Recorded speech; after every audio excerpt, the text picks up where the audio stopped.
Our country is better than this, even if our president is not. We have to call out these racist comments for what they are and fight back with political action, because this was also a year of policies specifically designed to attack the working poor, the elderly, millions of vulnerable Americans, men and women, especially Black and brown men and women, who are struggling and working as hard as they can to provide for their families. And you can add to this the administration's commitment to continuing the failing war on marijuana, which sends thousands of young Black men and women who have never committed a violent crime off to prison to see just how far we still have to go. And I need to mention that because of the continued cowardice shown by the White House and by Congress, and the insatiable greed of the NRA, it is yet another year of no action on gun violence, despite the horrific mass shootings that happened this year, and all of the gun violence and murders that continue to plague cities all across our beautiful state, in this city, every single day. So, we have to ask ourselves, as we begin this new year, what can we do? What kind of action must we take? I can't think of a better way to begin answering this critical question than by reflecting on the wisdom of Dr. Martin Luther King handed down to all of us. We owe it to Dr. King and to all those who have fought to never lose hope, to never lose our faith, and to never stop fighting. His lessons are the teachings of perseverance, of determination, of a willingness to never give up, even when it's hard, especially when it's hard. We recognize that so many other brave men and women who are carrying those truths forward today, including those who we have lost most recently, like Erica Gardner. So, we did not come here today to mourn Dr. King. We came here today to celebrate Dr. King, to celebrate his legacy, his work, his sacrifice, and to remind ourselves that our advocacy must be driven by the empowerment of others in an ongoing fight for those who are most at risk, most in need, most marginalized by society, and most ignored by our current system. And our work will not be finished until no one is left behind.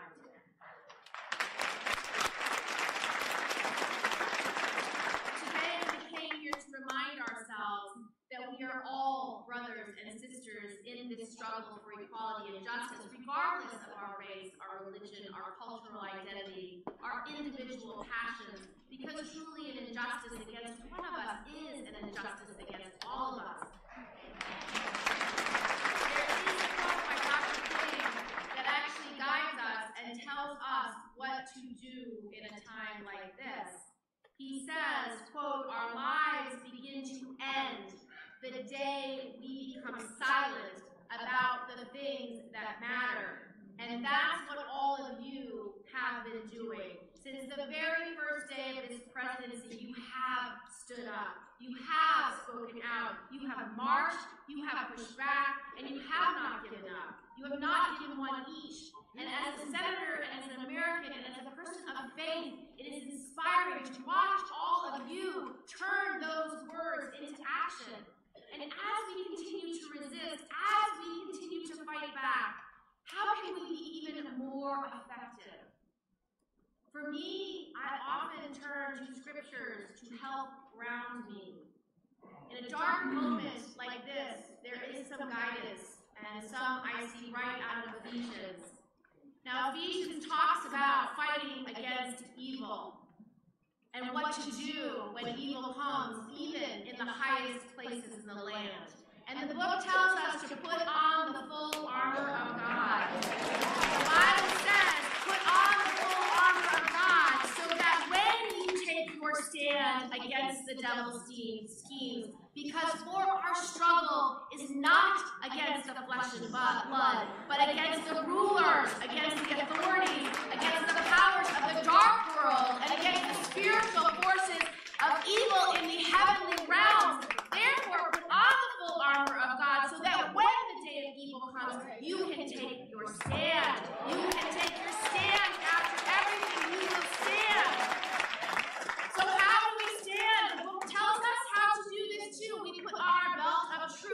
We know the truth. We speak truth to power. We are never afraid of the truth. We wear the breastplate of righteousness. We know right from wrong, and we must never forget it. We hold the shield of our faith. As Dr. King said, faith is taking the first step, even when you don't see the whole staircase. So hold that shield tight. We wield the sword of the Spirit. The Spirit is the Word of God. Our feet are fitted with the readiness that comes from the gospel of peace and the gospel. All right, guys, you are watching live coverage of the 32nd annual tribute to MLK on this federal holiday, MLK Day today, celebrating the life and legacy, of course, of Dr. King Jr. This is footage right here in Brooklyn, the Brooklyn Academy of Music. Do this every year. It's actually the longest standing public ceremony or honoring of MLK. Yep. So we got footage of that. We also have some video coming in. I'll flash it right now of Chicago. This is Chicago's Day of Service, obviously coinciding with this weekend for MLK Day, and it's their way of talking about turning Dr. Martin Luther King's teachings into action across the country. So that's a live look in Chicago of what is going on there. I think the Brooklyn kind of tribute was pretty interesting, so I do want to stay there for a little bit because it is live, and we also have some really amazing footage from DC. So Washingtonians came together at the monument, the MLK monument, this morning to honor his life and legacy, and also our reporter Bob Barnard caught up with Dr. Martin Luther King Jr.'s son, MLK III. He had some words there. So we'll bring you that video, which just happened moments ago, later on. Let's go back, I think, into this Brooklyn BAM is what they call it, Brooklyn Academy of Music tribute on this Monday. But thanks for watching, guys. Welcome to the show. We're going to have a great one for you. Yes. Pile in some cool videos and some hot topics as we are hanging out here in the DC newsroom. So over to Brooklyn now for the a little more of the ceremony. All right, here we go. We all stand on the shoulders of all of those who have come before us, who fought with every bone of their body for civil rights, for social justice, for economic justice. So now it is up to all of us to use our voices, continue that battle, make sure that the arc of history bends towards justice.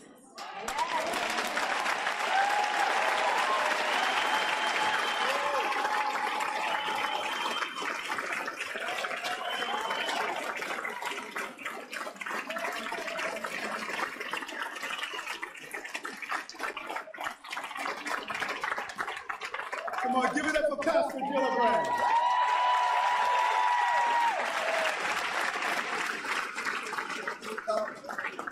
This, coming together like this is equivalent to what we do on Sunday, and neuroscientists have really started to look at our brains and what happens when something painful hits us and how to alleviate that pain. And every time you think of something painful, your brain does not know the difference between you living it or you thinking about it. The same traumatic impact. That's what PTSD is.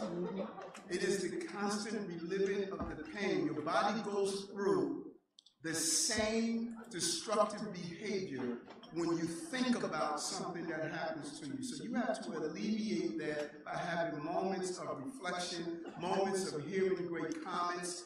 Today, we are refueling ourselves because we have been depleted throughout the year. This is high-octane fuel. This is not that BP motor stuff. This is what you need to re-energize yourself and get ready for the fight to come. And we are in a good place here in the city of New York. We just had an election. We have a new speaker, just a really an amazing person. When you look at Corey, and what Corey has done and will continue to do, and how he continues to evolve his life. He understands it very clearly, and what he needs to do to make sure that the city is a place where we all can see and all can prosper for it. Having him as the Speaker of the City Council, the most important city in the most important country and the most important place on the globe, is so imperative to hear the voices of everyone. And so I'm happy to have him here. Corey Johnson, my brother from another mother, our speaker, Corey Johnson.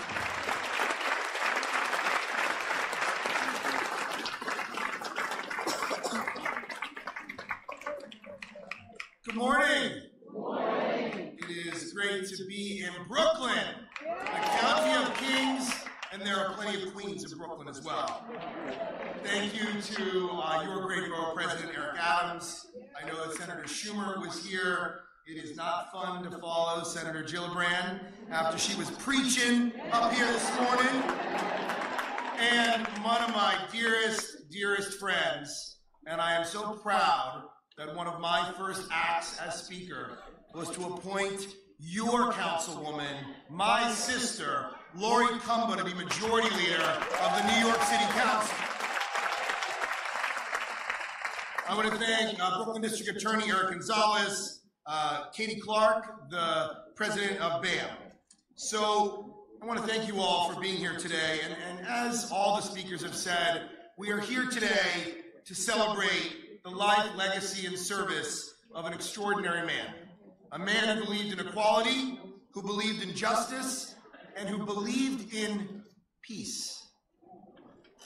He was a man who had a dream, and it's a dream that we in this room share.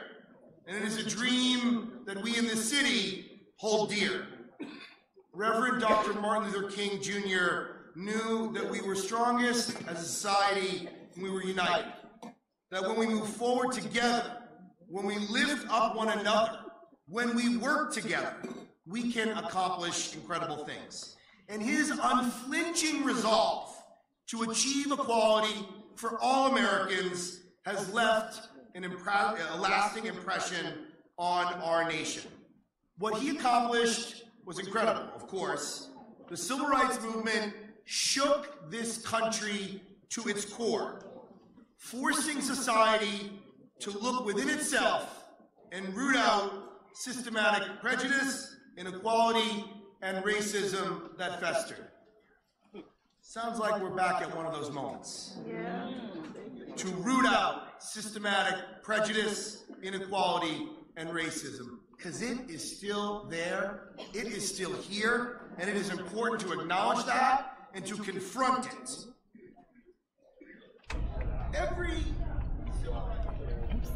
All right, guys, I don't know who's on the stream with us today, but welcome to the show. I don't want to cut out too much of some of the amazing speeches and the words at this BAM, which is Brooklyn Academy of Music 32nd Annual Celebration and Tribute of MLK Jr. But right below our faces here on your screen in the lower left corner is actually the nation's longest running parade in tribute to MLK, and that's in St. Petersburg, Florida. It's something I actually didn't know. I don't know, Kyle. Kyle's joining me today. Hey, guys. In the newsroom. Were you aware that that was the longest running? I wasn't cool, aware, right? yeah.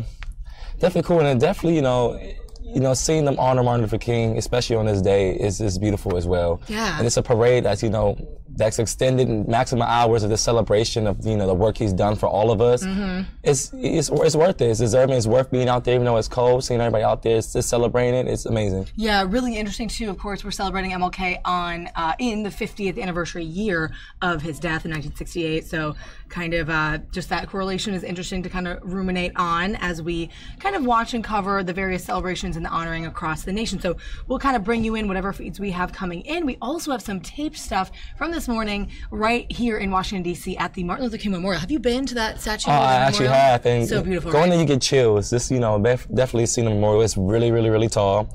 Yeah. And yeah, it was an honor to be there. Mm-hmm, definitely an honor. And cool to have had our reporter Bob Barnard down there this morning. He actually caught up with Martin Luther King Jr.'s son, his oldest son with Coretta Scott King, MLK III, and we have there's a quick little interview with him to show you later, but that was right here in D.C., really just less than an hour ago or so, right here in the nation's capital. So again, below us, St. Petersburg, Florida, you can check out these aerials of the parade, and then the continued speeches here in Brooklyn. I think this is an interesting one because it is the longest running public celebration of Martin Luther King Jr. on this day, and it's there in Brooklyn, so I do want to kind of tap back in there and check in before we kind of come back into the newsroom and talk some more headlines and other social topics. So I know, because I'm looking right now to see, the view, it seems a little interesting going on down there. It looks like, when they get closer to some of the people, you can kind of see the throngs of people and the people on the sides kind of watching. You can tell it's pretty heavily attended there, but we'll see if we keep this shot up. But anyway, if you're on the stream, feel free to join in with us and communicate with us on the live stream chat. Yeah. And we'll have a conversation. All right. All right, let's go back.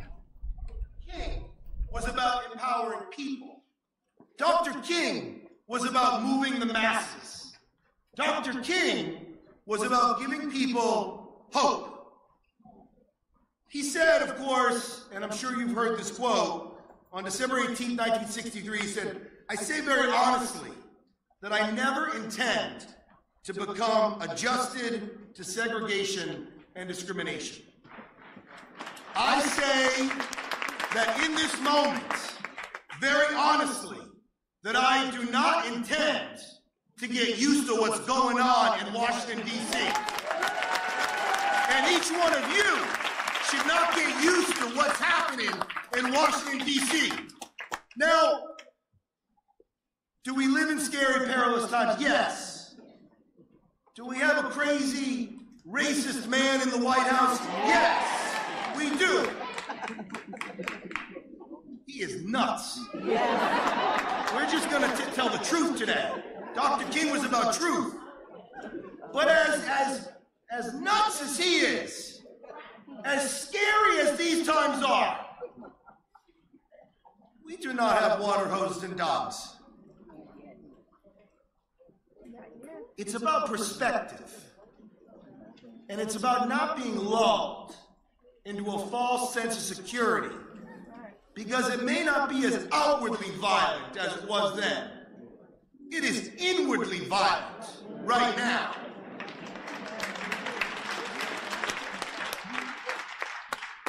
And we cannot take our eye off the prize. Now, they throw all this stuff at us every single day, overwhelming us. We don't even want to turn the news on, because as the Bob president said, there's trauma involved every day, having to watch what's going on.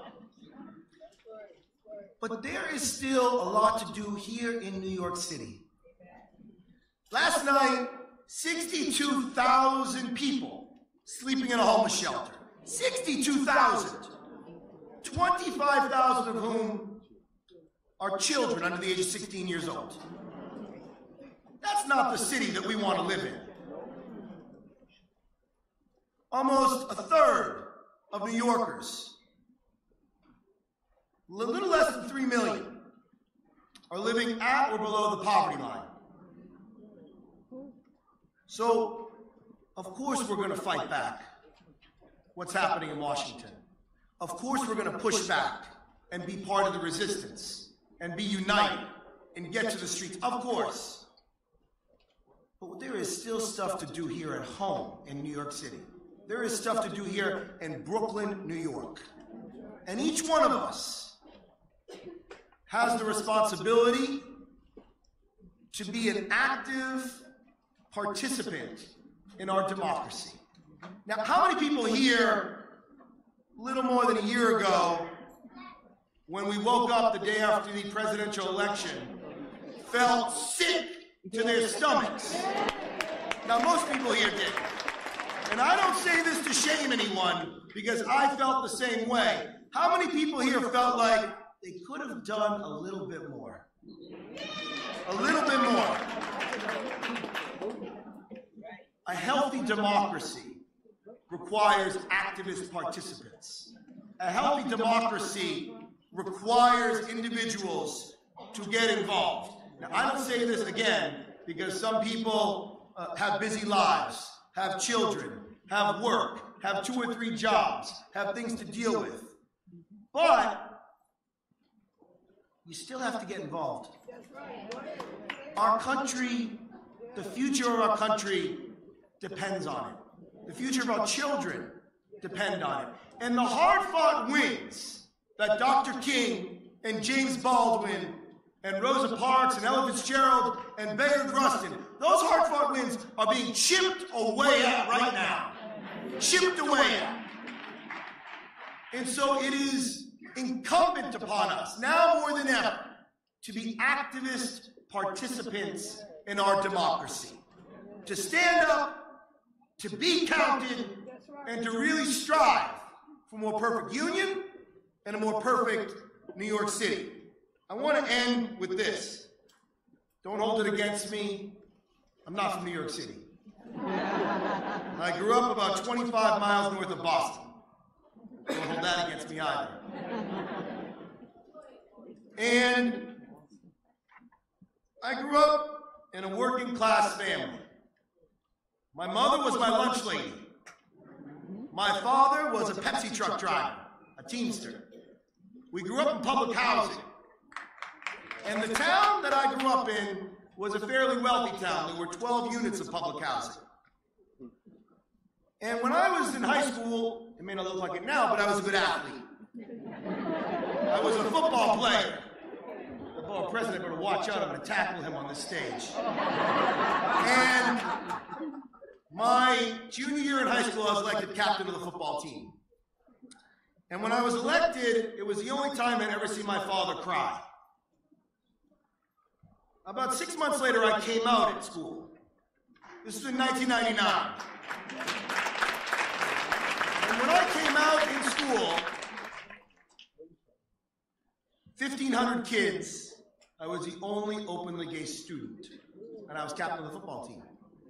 And it was 6 months after Matthew Shepard had been murdered in Wyoming. A national tragedy, tied to a fence, pistol whipped, and left to be dead. I came out and my family, my mother's a very religious woman, was unconditionally loving. And the school was nearly unconditionally accepting. That didn't happen because I'm a fabulous, or I was a fabulous 16-year-old boy. That happened because the road was paved by the people who came before me. That happened because of Dr. Martin Luther King Jr. That happened because of Bayard Rustin. That happened because of Larry Kramer. That happened because of Audre Lorde. That happened because of Michael Cowan. That happened because of Harvey Milk. That happened because of Tom Duane. That happened because of the people that came before me. We pay it forward. We remember how we got to where we were. And so I ask all of you to remember who came before you, who came before us, and who are we paving the road for on this Martin Luther King Jr. holiday. God bless you, God bless Brooklyn, and let's make this a more just and equal United States of America. Remember those names: Bayard Rustin, MLK, Ella Fitzgerald, James Baldwin.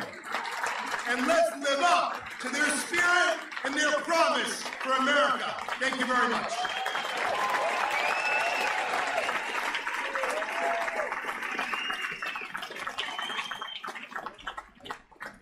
While the choir is coming, just two quick announcements. April 8th at 2:30, we're going to have a march on the city to dramatize the march that Dr. King held on the 50th anniversary of Dr. King's passing. It will be April 8th at 2:30, leaving from Brooklyn Borough Hall. Second, reach out across the country. The Voting Rights Act was crucial. All right, guys, well, that was a pretty impassioned speech there from that guy at the 32nd Annual Tribute in Brooklyn. Really passionate. We were watching it. He came for Trump's neck right there. I know, totally. He had a lot of political stuff to say. The guy said he was from north of Boston, so not a native New Yorker, but interesting nonetheless. So to sort of continue on that political strain, I want to jump over to show you the White House weekly address. They just released this less than a couple hours ago about Martin Luther King Day. So we're going to show you that now. All right. King Jr.'s immortal words, delivered on the steps of the Lincoln Memorial, have inspired Americans of all backgrounds since they were spoken on that historic day in 1963. Dr. King's dream is our dream. It is the American dream. It's the promise stitched into the fabric of our nation, etched into the hearts of our people, and written into the soul of humankind. It is the dream of a world where people are judged by who they are, not how they look or where they come from. It is the dream of a nation that offers life of dignity and hope to every American, regardless of color or creed. It is the dream of a nation faithful to its founding principle that we are all created equal. This sacred principle was the cause for which Dr. King and so many other historic Americans sacrificed in places like Selma, Birmingham, Montgomery, and Memphis. They were heroes who led our nation forward toward a future that is more just and more free. 50 years ago this spring, Dr. King was cruelly taken from this world by an assassin's bullet. But the promise he fought for could never be taken away. His words, his deeds, they live on forever. And the cause for which he gave his life only gains strength and force and power with the passage of time. Last week, I was so pleased to be joined by Dr. King's niece, Alveda, as I signed into law the Martin Luther King Jr. National Historical Park Act. This important legislation will ensure that the beautiful historic park continues to tell Dr. King's story for generations to come. On this cherished day, we honor the memory of Reverend King, and we rededicate ourselves to a glorious future where every American from every walk of life can live free from fear, liberated from hatred, and uplifted by boundless love for their fellow citizens.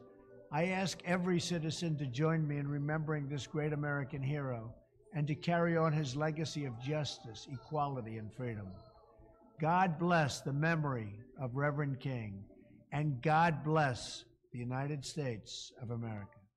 All right, guys, so that was the official White House weekly address, and it was released today, so that was sort of his side of it. I know that comes at an interesting time, right? Controversial time for some of the comments that we've been hearing from the White House, and people continue to have sort of their sides to those stories and their evidence of what they heard and what they didn't hear in those meetings. We were talking about that all last week, but President Trump definitely coming under a lot of fire. So. Definitely, and for the racial things that happened last week to hearing this, to me, it's just like he's a great reader. Well, whoever wrote that speech for him, definitely had that speech. Yeah, it was great prepared. actor. Yeah, it was prepared for that video. But tell us what you guys tell us what you think. Yeah, what do you guys think? We're still looking at this live footage here in Brooklyn. Really cool. The oldest public open ceremony to honor Dr. Martin Luther King Jr. on this day. Singing right now. His birthday. Yeah, they are singing. We'll have to pull up some of that volume. But I don't want to forget to show you, and I will, the interview that Bob did down at the monument today in D.C. So we're going to cue that up and kind of show you some of those speeches that were this morning. It was a special wreath-laying ceremony in downtown Washington, right where that monument is. And if you've been down there, it's so cool. It's definitely one of the structures that is surrounded by the cherry blossom trees when the cherry blossoms bloom in April. Yes, so beautiful pink, white. It's a beautiful sight, and it's gorgeous during sunset and sunrise. People always try to get to it and get those early or late pictures. So let's go back here and kind of listen into some of the music, and then we'll cue up this video from the wreath laying and let you hear from some of the speakers that were here. Just so cool to know that Martin Luther King Jr.'s son, his oldest son, who's actually still around and speaking in the media, was there, and we caught him live. So and his daughter, what she does at the end. We're not going to give it away, but stay tuned. It's beautiful. So MLK Jr.'s son, MLK III, and then his daughter, was it? I did see a quick snippet of it. It just happened a few moments ago, so we'll play some of that for you. I'm so glad we got that while we cue that up. So let's go back over here, and then we'll get that ready for you. All right.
All right, pretty cool stuff coming out of Brooklyn, New York there, guys. This is live at the Brooklyn Academy of Music. Yes. Lots of great music in celebration of MLK Day on this Monday, January 15th. So thanks for hanging out with us and joining us on this federal holiday. If you're off work, or maybe you're at home, or maybe you're just out and about on your phone, catching us on YouTube or our website, thank you so much for being some of our viewers today. Yes. I want to switch it up because we are just going to continue to kind of cover MLK. We'll talk about some other trending topics and social videos, but I think more importantly, some of the stuff coming out of this holiday, because it's really interesting and relevant and important to remember. Yes.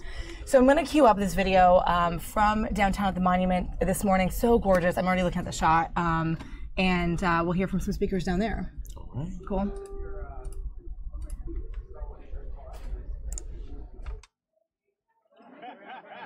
Yeah, we did some long haul flights on that trip.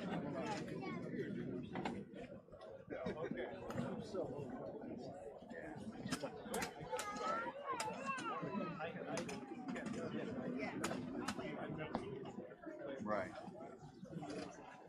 Yeah, I've only been to Tucson once. I've been carrying. I definitely want to go back.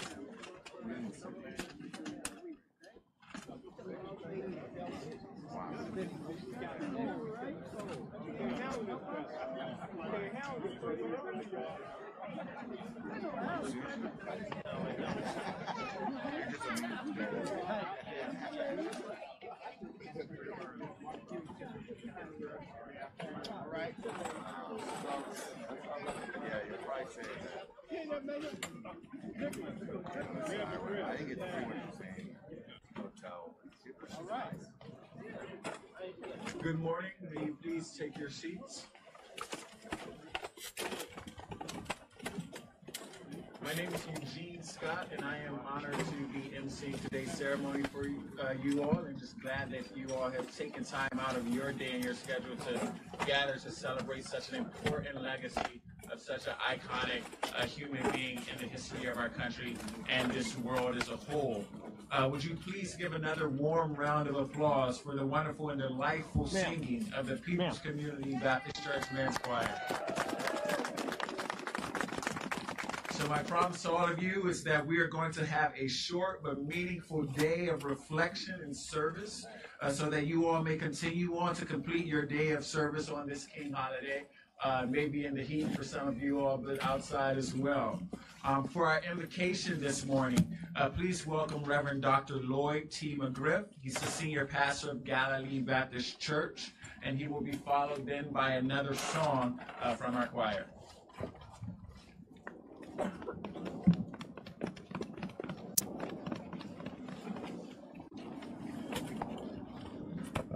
Let us pause and pray. Eternal God, we thank you for the life, the legacy of the Reverend Dr. Martin Luther King Jr. As we gather this early morning, we are reminded of the words of encouragement, the nuggets that were shared by Dr. King, that our lives begin to end the day we become silent about things that matter. That in the end we will remember not the words of our enemies, but the silence of our friends. This morning we gather standing because a man cannot ride your back when you're standing upward.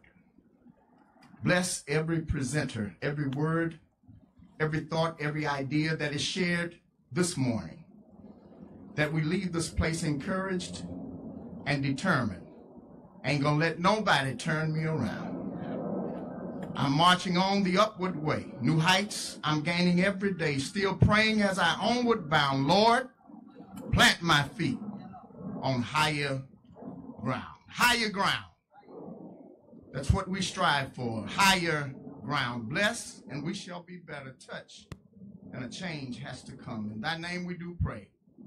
Amen.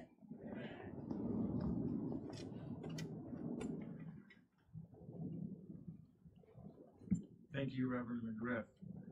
We are now going to have Harry Johnson come to the podium. He is the president and CEO of the Memorial Foundation, which is the organization that spearheaded the creation of this memorial. So we'll have a few words from him right now. Good morning. Y'all can do better than that. Good morning. Okay. I mean, let's act like it's April. We know it's not, but let's act like it's April. I mean, come on now. I mean, as many of you know, I spent half my time in D.C. and half my time in Houston. So, Vince, I even took off my gloves. So, you know, hey, let's roll with this program. Let's roll with it. But how thankful we are to be out here this morning. Before I begin my comments, I want to thank all of you for braving the cold. Our board members, our friends, our dear supporters, but also Bob Stanton. I always call Bob Stanton out because Bob, as you know, was the first African-American director of the National Park Service. Please give Bob a round of applause. I always thank him for what he's done. It's my understanding, Bob, that you have a new job, that you're on the board for the African-American Culture Heritage Action Foundation Advisory Committee, right? And when did you give out money?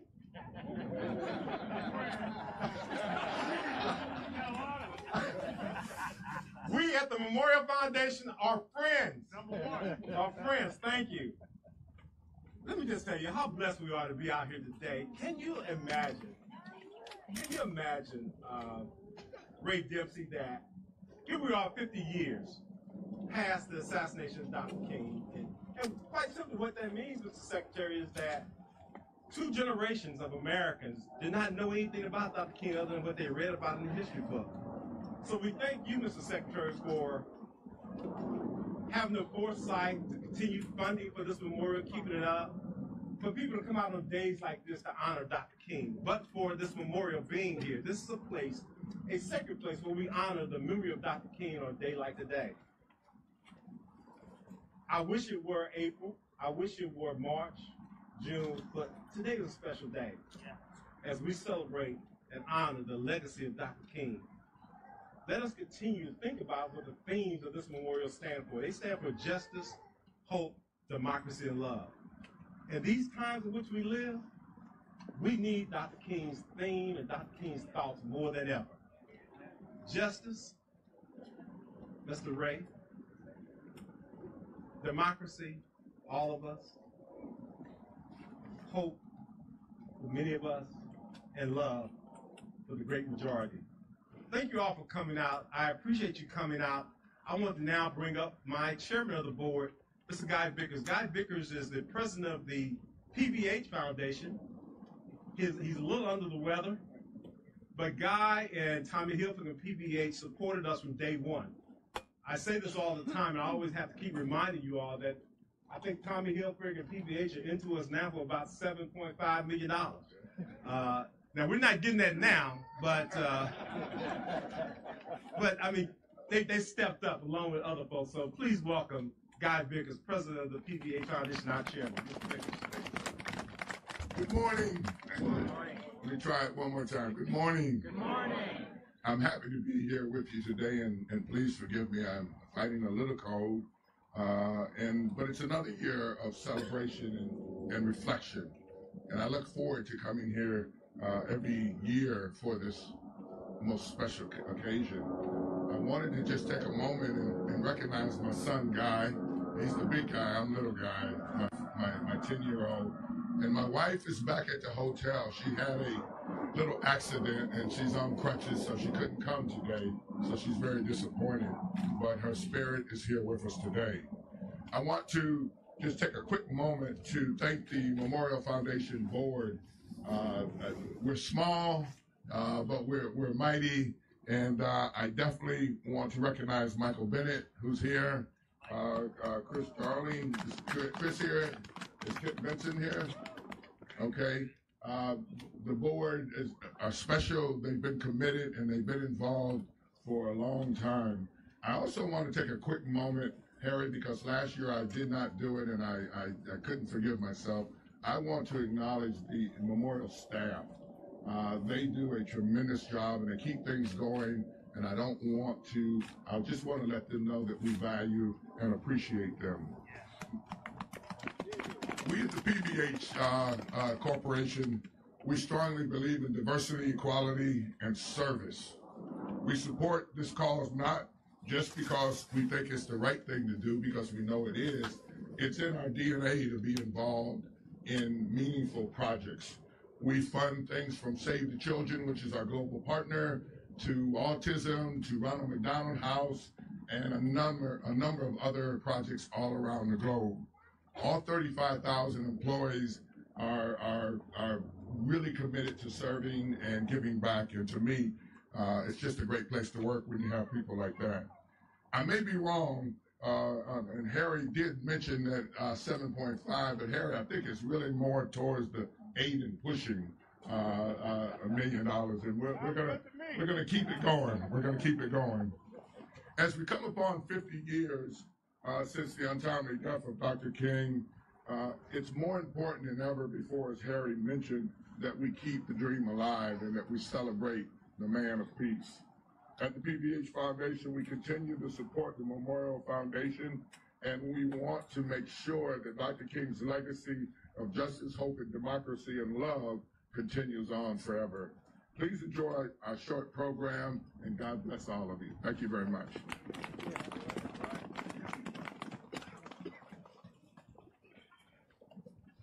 Thank you again, and thanks so much to the foundation for the work that you've done to bring this site to fruition and help so many Americans and people across the globe understand exactly what Martin Luther King did for our society as a whole and what we can continue because of his efforts. Next, I want to just recognize dignitaries in the audience. We have former Washington, D.C. Mayor, Mr. Vince Gray. And if there are more whose names I've forgotten, we would love to see you wave your hand, but we're glad that everyone else is here to just continue to do what we have gathered here to do this morning. But in this moment, what we're going to do is have one more selection from this awesome men's choir, and we just ask that you enjoy it and take their words to heart.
Sometimes I just don't know which way to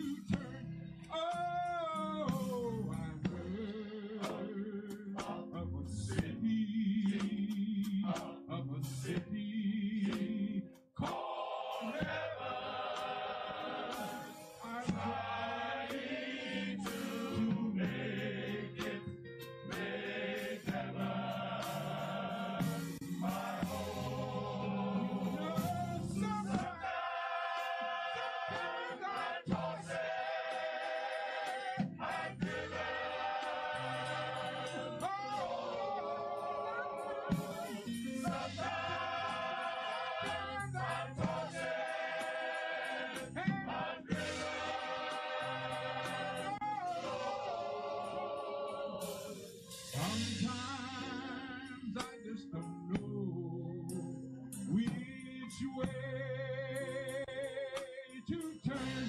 Oh, I heard of a city called heaven. I'm trying to make it, make heaven my home.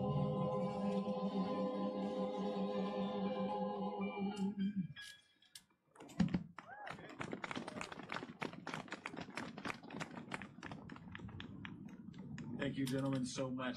We're now going to have some brief words from former Mayor Vincent Gray. Former mayor was the mayor when this site opened and has been a long-time supporter of the efforts to have this memorial come to fruition, and we would love to hear his thoughts this morning.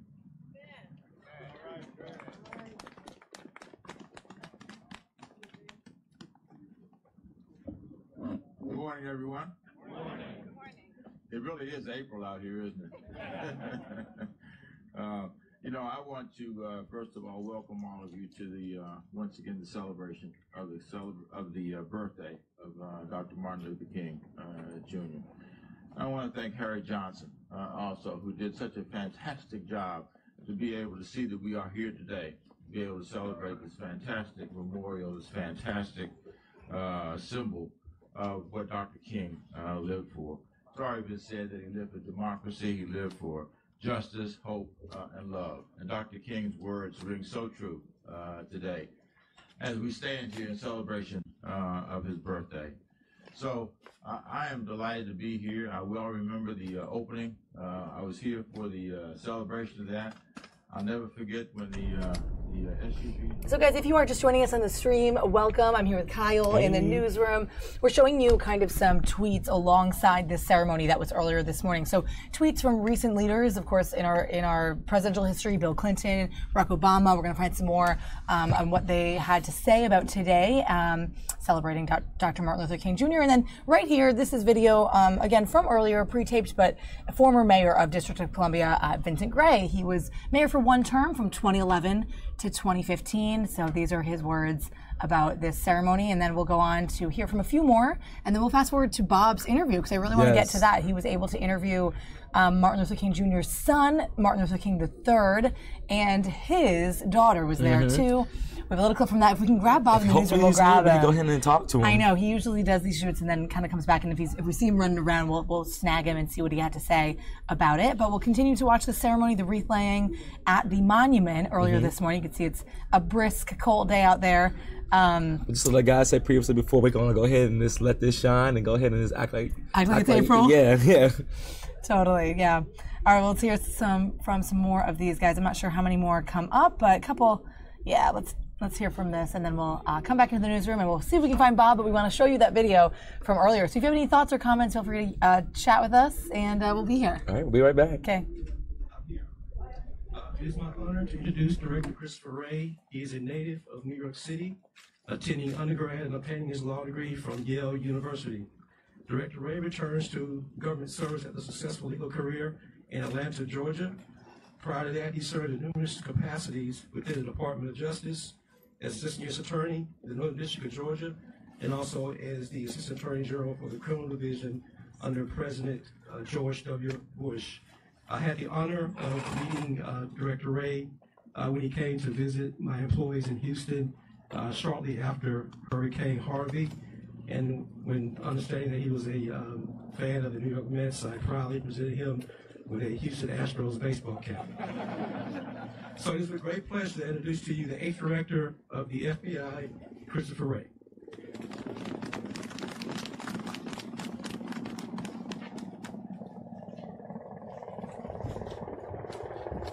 Thank you. It's an honor to be here with all of you and Secretary Zinke. And my thanks to the Memorial Foundation for giving me the opportunity to start the week.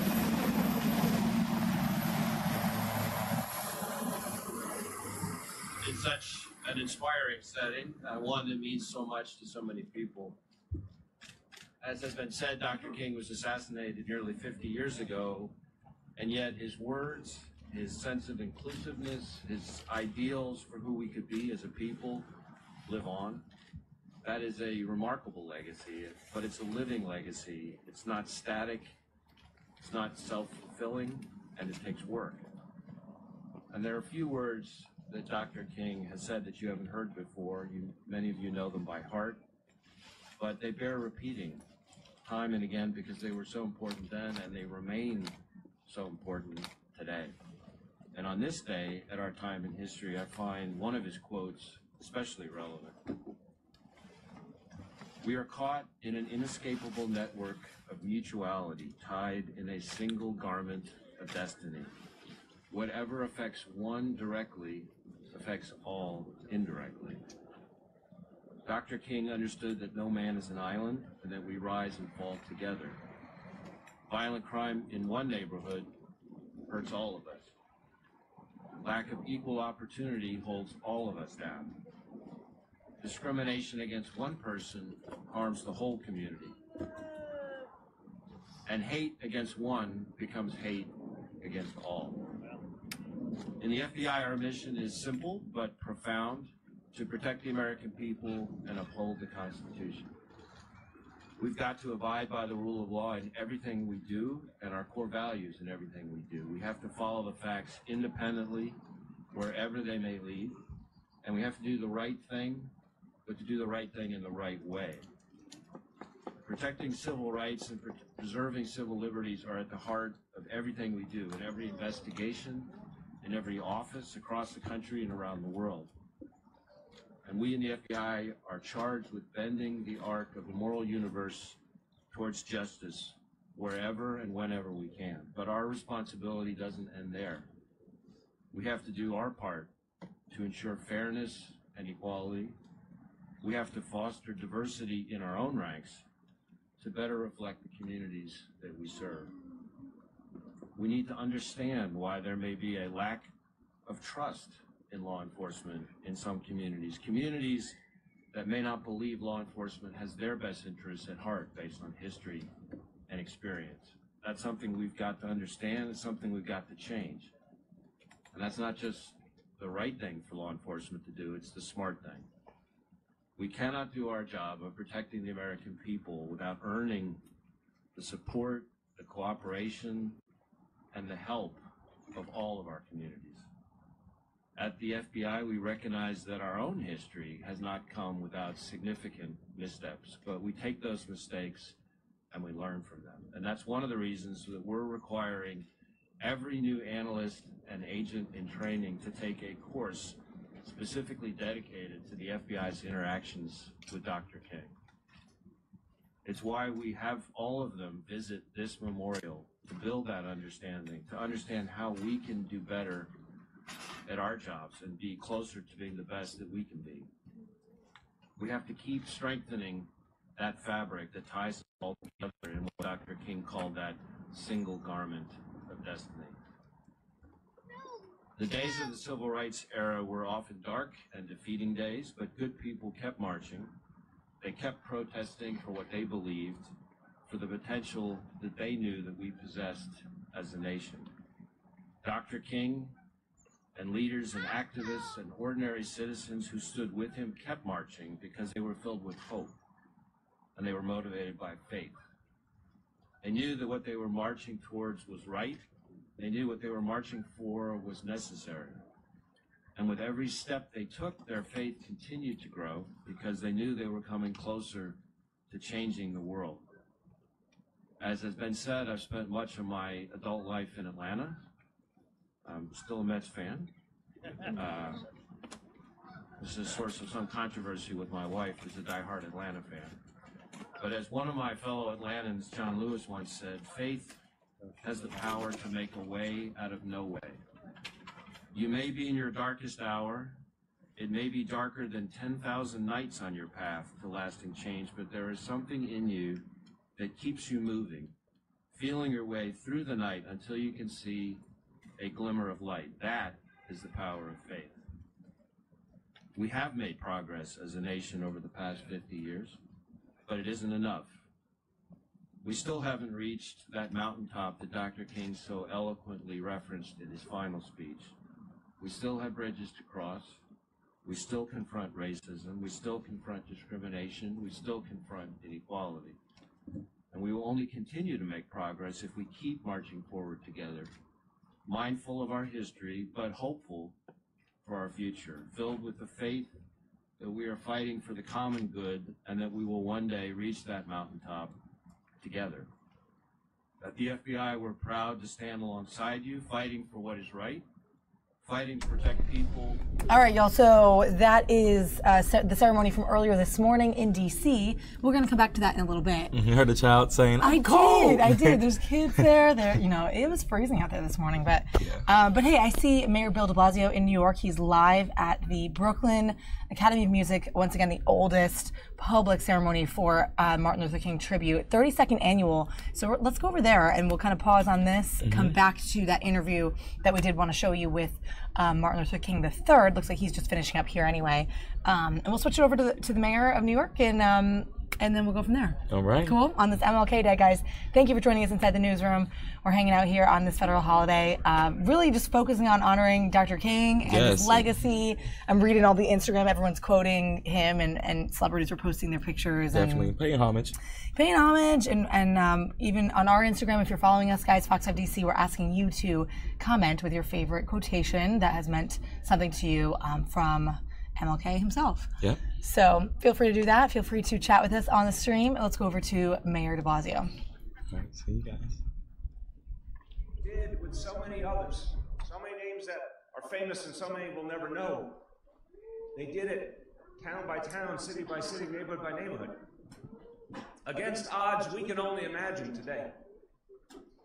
And that should inspire us to recognize we can overcome whatever is thrown at us in this time. Now, I will say, we have seen some rather unpredictable things lately. I have personally read some tweets I never thought I'd see in my whole life. And it's off-putting and it's confusing, but it should not be paralyzing. In fact, it should be energizing. We're dealing with the unknown, but Dr. King and his movement dealt with things they knew all too well and that seemed impenetrable, intractable, and yet they soldiered on with a kind of hope that we need to find in ourselves today. Had they not, had they become discouraged and depressed and confused and tired, there's so much that we would not be able to do today. There's so much that we would not be able to achieve today.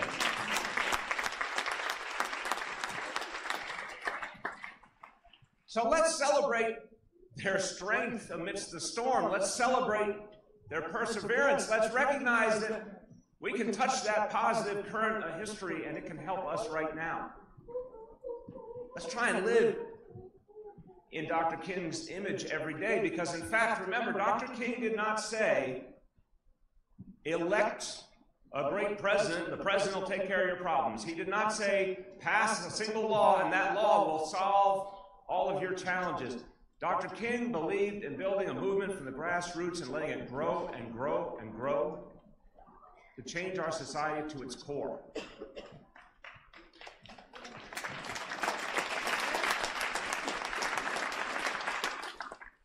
So, I have a question for you all. Are we going to be discouraged by mean tweets? No.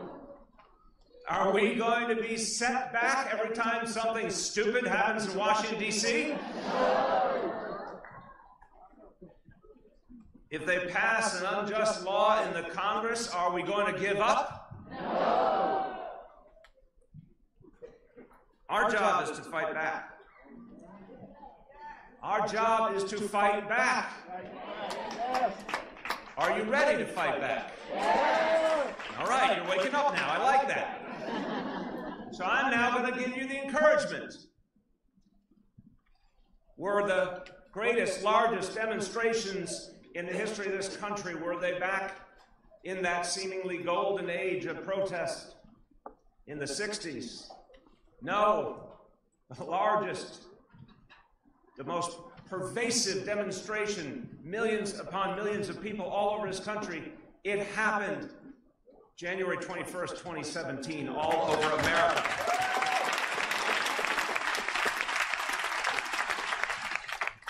It happened in our time, and it should happen more often in our time.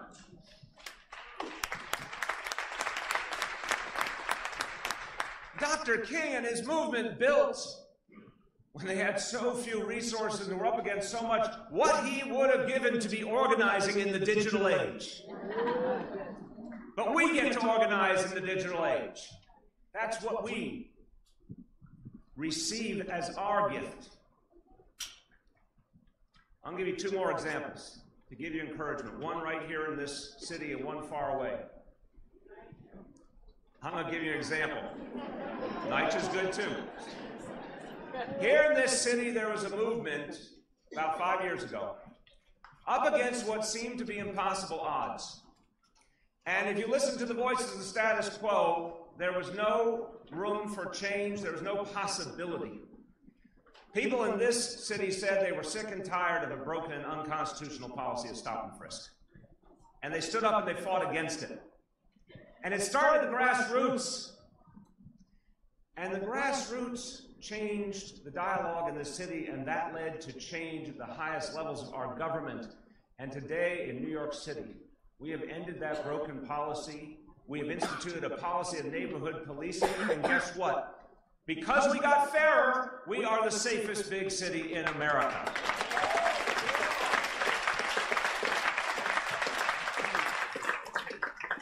We proved with the whole city watching, but also the whole country watching, that safety and fairness could walk hand in hand. We took something that seemed impossible just a few years ago, and together proved that an entirely different model worked. Because people did not get discouraged, did not get thrown off by the voices of the status quo. They kept fighting for change, and they achieved that change. One more example I want to give you. Then I have the honor of introducing a brief video from someone very special.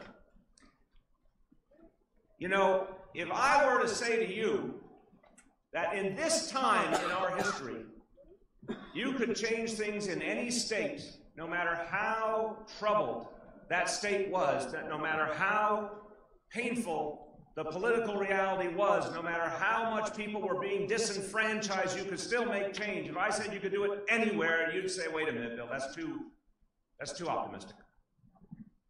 So I want you to cast your gaze to a place that was in the core of the civil rights movement 50 years ago, but has now taught us a positive lesson again, the state of Alabama.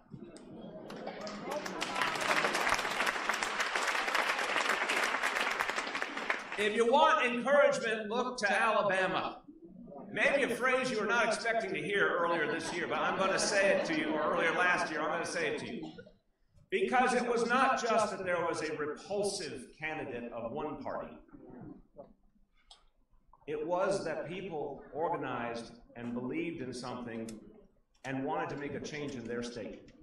And they did not believe the critics and the doubting Thomases who told them it was not possible. If they were listening to the conventional wisdom, they would not have bothered. Think about it. If you're living in Alabama and you went through decades of seeing disenfranchisement all over again, it would have been easy to stay home, wouldn't it? So why did people come out in record numbers? Record numbers, because they believed they could make a change. By the way, they were victims of today's voter suppression laws. They could have said, even if I want to, I will never get by that gauntlet. But they actually laughed in the face of the efforts to suppress their vote. And they came out in a way that not only changed the future of their state, but shook this whole nation. My friends, that's not ancient history. That happened a few weeks ago. Does that encourage you just a little?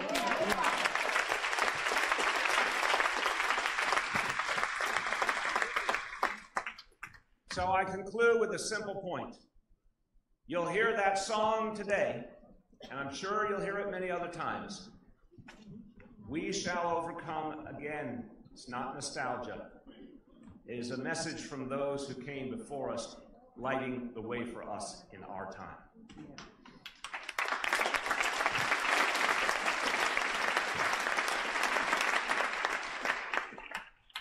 I have the blessing of having a partner I walk through life with who believes in change and does something about it every day, our First Lady, and she is off to another state today to spread the word about what we're doing to help reach those with mental health challenges, to end the stigma, and to help people in need. And she has wanted to be here, but since she couldn't, this video will express her feelings to all of you. Thank you, everyone.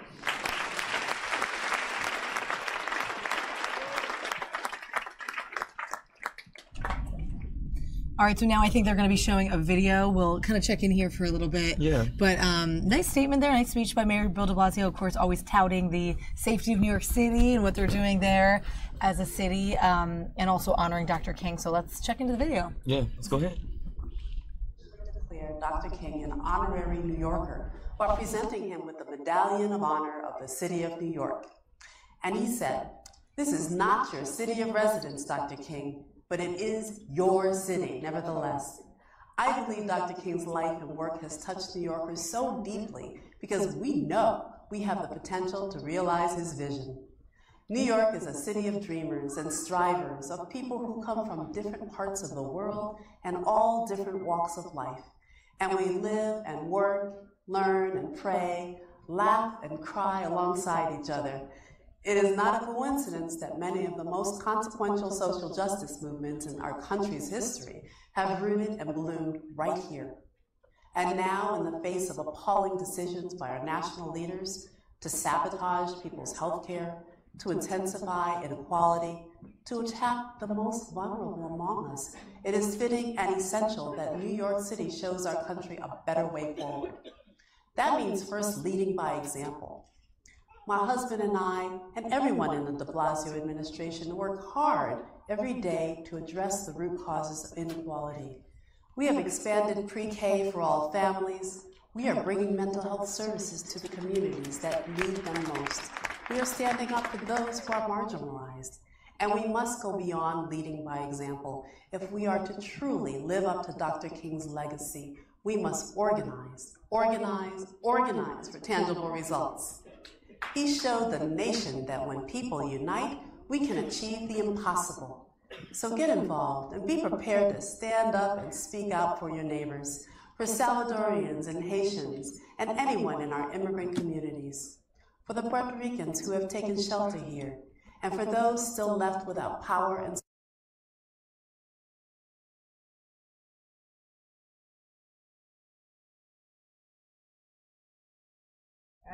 All right, I guess our footage of that has slightly cut out. We may be ending that for the day, unfortunately. Well, that's hey, okay. we caught the bulk of it. We caught the bulk of it. Thank you for tuning in. We're done. I know.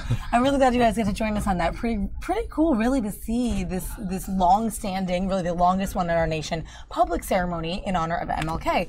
And to kind of finish up, wrapping up talking about MLK, I do want to show this video from this morning. So this is super cool. Again, if Bob was around, which I don't see him, but if he is, we'll grab him. It's kind of a quiet day, as you can imagine, on this federal holiday in the newsroom. He's probably out there. He probably wrapped it up and probably is, wrapping up his day. But he was out there early at the MLK Memorial, which we showed you some shots of earlier. And then he caught up, and we actually caught this live on our morning air. He caught up with MLK III, who is Martin Luther King Jr.'s son. Yes. And then his family, and they had some words in this interview. So let's show that. Pretty cool to hear this. So check it out, guys. This was from earlier this morning down at the MLK Memorial here in Washington. His wife, Andrea, and 9-year-old daughter, Yolanda. Thanks for being with us, guys, this morning. Special day, obviously. I think some of us find it hard to believe that if your father was alive today, he'd only be 89. There are a lot of 89-year-olds who are still active. Tell us about his legacy today, especially when there are still issues of racism hitting the top lines of our government and our conversation? I think, first of all, I'm so excited and proud, honored and humbled to be here at the memorial today to observe this King holiday. Dad, as you said, would have been 89. This is the 32nd year of a national federal holiday that we've observed King Day. The difference between most holidays and King Day is it's a day of engagement. It's a whole weekend where people do community service throughout the year. My view is if we can engage in community service for a day, then why not a week? If we can engage a week, why not a month? If we can engage a month, why not a year? If a year, why not a lifetime? So my point is, community service, if we had we'll probably have 8 to 10 million people doing community service this weekend and up through the day. If we can extend that so that 100 million Americans are involved in community service spread throughout the year, just think what a difference this nation would be, because I think people are far more interested in being together than apart, even though there may be leadership that promotes separatism. That is in the past. That's going to change. And I think there are women and men, and when you look at what happened in the women's movement, all of a sudden, I mean, it is propelled to the top. Change is in the air. It's going to happen, and we have to, as a nation, learn to move forward. Right So, now, and I'm also finally pleased to have my wife and daughter join. Well, we appreciate that as well. And there actually is a river cleanup. The Anacostia River Cleanup is one of those Yes. projects right around the corner here Yeah. today. Before we leave you, Yolanda, 9 years old, and it's a family from Atlanta, Georgia. You led everybody in an awesome chant. Can you give us one version of that, this 9-year-old adorable girl? I could do a sample, so spread the word. Spread the word. Spread the word. Have you heard? Have you heard? All across the nation. All across the nation. We are going to be a great generation. A great generation. And all you got to do is give yourselves a hand after that. Absolutely. Give yourselves a hand. And joining them in that chant earlier, led by Yolanda, was the Interior Secretary, the FBI Director. We thank you guys very much. And we were here before dawn. People just are drawn to this memorial. And the fact that that's your dad, it's very special. We appreciate you sharing this time with us. Thank you guys. Back into you guys. All right, so that was so super cool. I hope you guys enjoyed that as much as we did. We're literally watching that right here. So they took that live to air. Bob was down there, like he said, since before dawn, and really just to see the sunrise at that memorial. I'm telling you, in April, when the spring comes and the cherry blossoms come and people are down there already taking photos, it is just a hot spot for that. And it's a really amazing spot to reflect. There's obviously quotations etched into the granite there, and it's just a beautiful monument. So that little girl was so cute. Yeah, she was. How cool is that for him to meet Martin Luther King the third? She had some of the traits. You see how she was really authoritative, and she had the call response. They had her back though. Did. It's nothing like how you get family members back, you know. She did. You can totally see that sort of resemblance passing down. It's amazing to see. I didn't know his that granddaughter, I guess, is 9 years old. So. Yeah.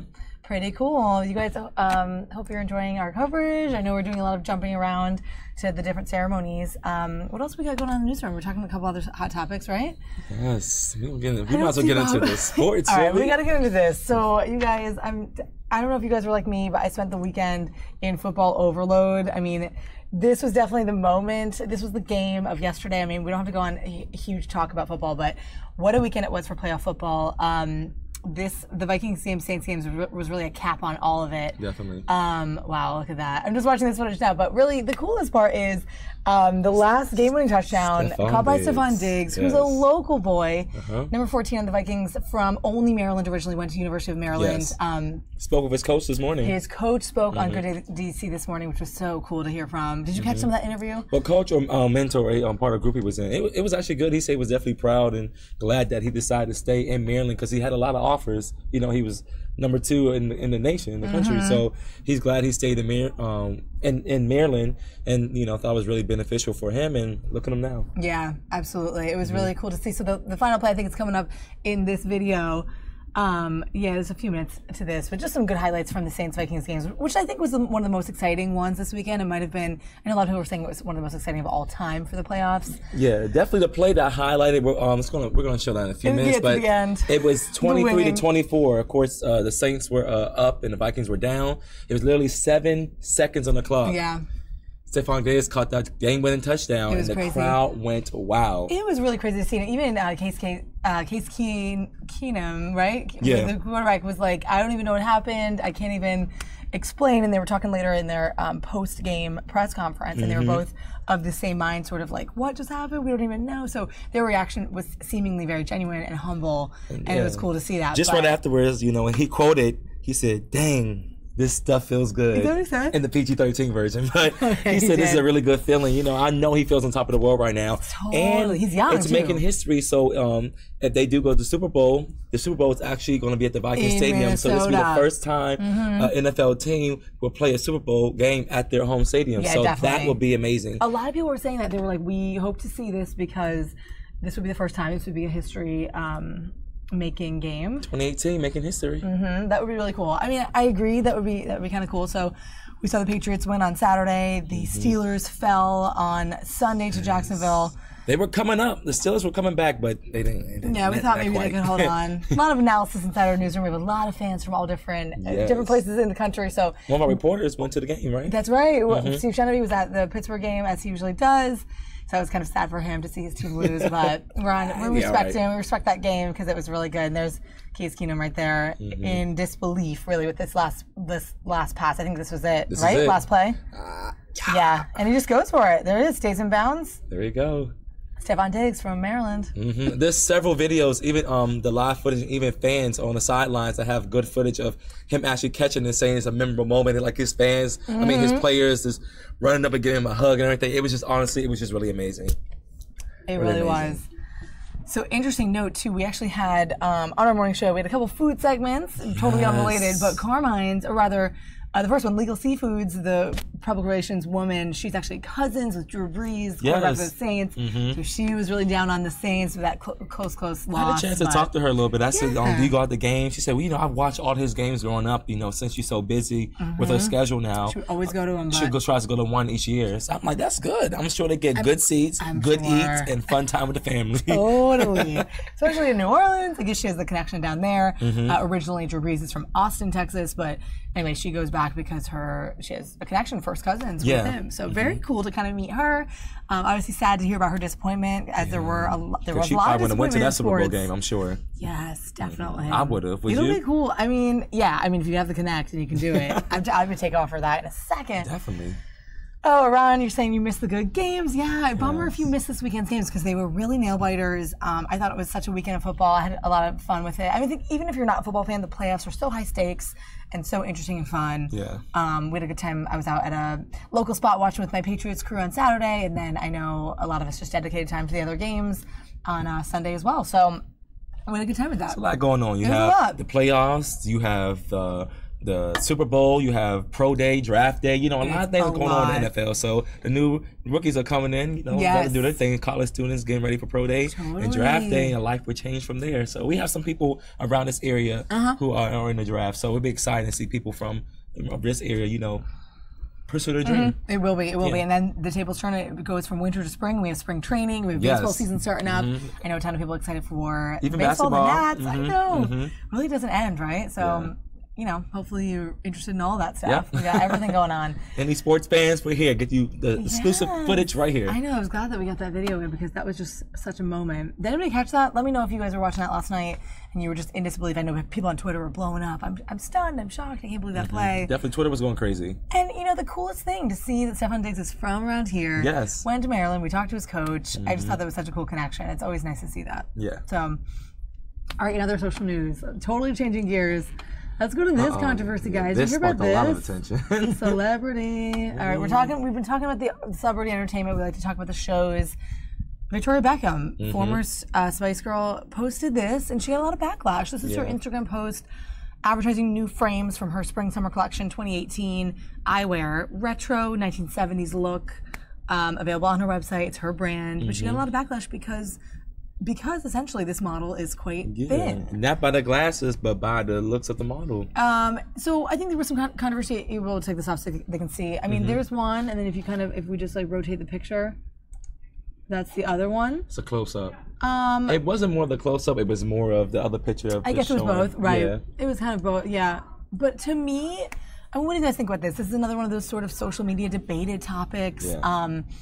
I thought our anchor Aaron Cuomo this morning made a really good point. People shouldn't be shamed no matter what your size is. There just should not be that. And there, apparently a lot of comments were coming out on her Instagram post here, bringing out, hey, this isn't what you should be saying for people, for women in their body type and all this stuff, and this is what you shouldn't be showing. But it's just, I don't know, it's strange to me. You know, before in modeling, the model was always really petite, like really small, really skinny. That was like the look for a model. But you know, the times has definitely changed, you know, especially with, you know, plus size models and things like that. You know, Tyra, you know, America's Next Top Model is aired and now it's different, it's diverse. She's making it. You have people who are that thin and people who are more plus size. So, I mean, I guess, you know, any body type, show love to any type of shape, don't discriminate, skinny or big. You know, everybody is beautiful in their own way. So we should just accept people for what they are. But it's amazing how you could be branding one thing, which Victoria Beckham was branding the glasses, and it totally did a whole 360 on the weight of the model. It's just, any controversy can just start with anything. Isn't that amazing? You never know. We post all these things all the time, right? We post them on Instagram, and it's like something else sticks out. Yeah, you're like, she probably was like, I'm gets buying my commented glasses. You know, wasn't trying to offend anybody. I'm just trying to show you guys what type of showcase my look I was brand. going for. Yeah.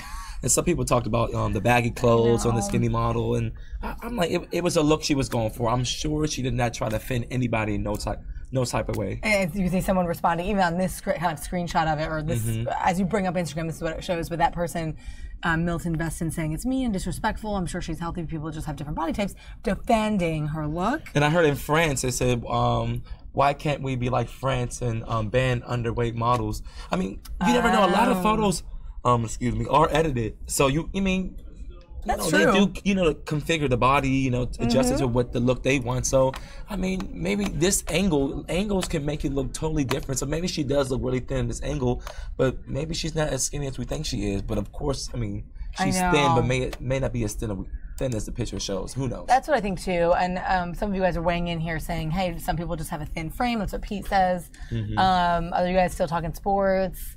Depends. I guess it depends what sports you're into. If you're interested in those clips that we just played, but everything's coming up. NFL, NBA playoffs are worth watching. Definitely, Says it's a heat of the moment. It's One so game, fun. one win or one loss, you're out. Yes, I can tell you. I mean, everyone has a different opinion on sort of what's exciting, what sport is exciting to be at versus play versus watch. You know, but yeah, this is an exciting time for sports. But yeah, and back to these controversial comments. I mean. It's so tough. It's like almost no answer when you're out there to kind of sell your product, to promote your brand, and then you're seeing this backlash. It's like, how do you respond? I mean, I don't know. Victoria Beckham doing her thing. Yeah, Victoria Beckham, we support your glasses, brand. Oh my goodness. Just everybody has their own type of view. When you put things out there, just know the whole world is going to agree and disagree. That's life. So, I mean, you live and you learn. It totally is. Yeah. What else were we talking about before? We were going to talk a little music. We got the next episode, The 4, coming up on Fox. Yeah, The 4 is coming on Fox. Thursday? Yeah, this Thursday. So last week, all the original contestants got swiped from their seats. So let's see if this week the new 4 can keep their seats as well. Because as you can see, each episode, the competition is getting more tough and tough. It's getting tougher and tougher. So it's exciting because it's sort of like who's going to oust whom. What's gonna happen? We'll see. I mean, like I said, the first episode, the contestants were cool, but this second one around, they came to play. They came to sing and take some spots. You gonna be watching on Thursday? Definitely. You'll And give us I'll a have little my recap on coverage on Friday. Instagram Live. Yes. We're gonna make sure we do a little Instagram Live every Friday tune in. with Kyle to talk about the show. Yeah. So wait, this week it's a whole new 4, or no? There's one remaining. It's the same 4, but it's a whole new contestants coming out to compete for the seat. So we'll see what happens. So we're gonna see if the 4 this week keeps their seat or they get swiped away. All right, so some of you guys totally switching topics are asking what I'm drinking. I'm still on my about kick. this last time. I Yes, know. the doctor. Hey, and Dr. Shelby was in this morning, and I do want to talk about the raw water. Yes. Actually, I want to go get it because mine's upstairs. We're gonna have. I need to run or to get it for me, but we'll take a second. But this is my LaCroix, my sparkling water. So the good substitute, right, for diet soda. The good substitute for things that you want, that you might want to grab that have a little too much sugar or additives in it that aren't good for you. Sparkling water. I love it. So I've been drinking it. You're right. I do have a case, and I'm bringing them to work. She loves, as long as I've been here, she's always been drinking that. So I said she really loves this drink a lot. I like it. There's a lot of things I do like, but that leads me into our next talker, which is the raw water phenomenon, which I do want to go get it before we talk about this. And we did a That taste was test. amazing. So Shilpi, the doctor that you've seen on our stream sometimes, she was here this morning for a live hit in our morning show. and she was talking about a new health trend, raw water. And it's essentially, water from a spring, from the mouth of a stream. So from the origin of a stream, dug, deep into the ground, all natural, literally unfiltered, unfiltrated in any way, nothing added to it, and not sort of processed through anything, nothing added like fluoride or chlorine. So very, very different from tap water. It was really pure. And different from purified filtered water that you would get in a bottle, like Deer Park, Poland Spring. This was from a company in Maine that's been around for something like 150 years. And so we get to try it, and she gave us these sort of bottles of it. And we did a taste test. It costs to have it, though. But we'll talk about that when we get the water back down. Yes, we'll get the water back down. Let me go get it? Yeah, why don't you go get it? I'll go get it. We're going to show you guys a live shot of Miami, give you a little zen moment of Miami, Florida, and then we'll come back in to talk about this new health trend that is just, it's crazy. It's like all these celebrity trends and health things come up. We get to talk about them. We get to see what you guys think. And we'll give you the results of our taste test as well. But it leads me into that because you guys were asking what I was drinking. So great of you guys to cut back on the soda. That's awesome. We're going to try to have more health segments in with Shilpi. And all right, you guys are NHL fans, lots of hockey fans on the stream. That's good to know. I'll keep that in mind. All right, take a look at this cityscape of Miami, and then we'll be right back with you.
Okay. All right, we're back, guys, from that Miami shot. Pete, you were saying you would drink the water in that shot. I don't think that's the true. That ocean salt water, but hey, we have the raw water to show you. I guess this is cool. Yeah, if we showed up in the camera here, I mean, this was what was interesting. They actually spent a good amount of time on this segment, kind of talking about the differences. They had a guy over Skype from this company in Maine touting sort of the pluses, the positives of drinking. What they're calling it is purified and filtered by Mother Nature. So totally unfiltered, totally as it is. And I gotta tell you, I have family in Maine. I have a very large affinity to Maine, and I also would probably drink from a stream if I were camping or hiking in Maine. I would.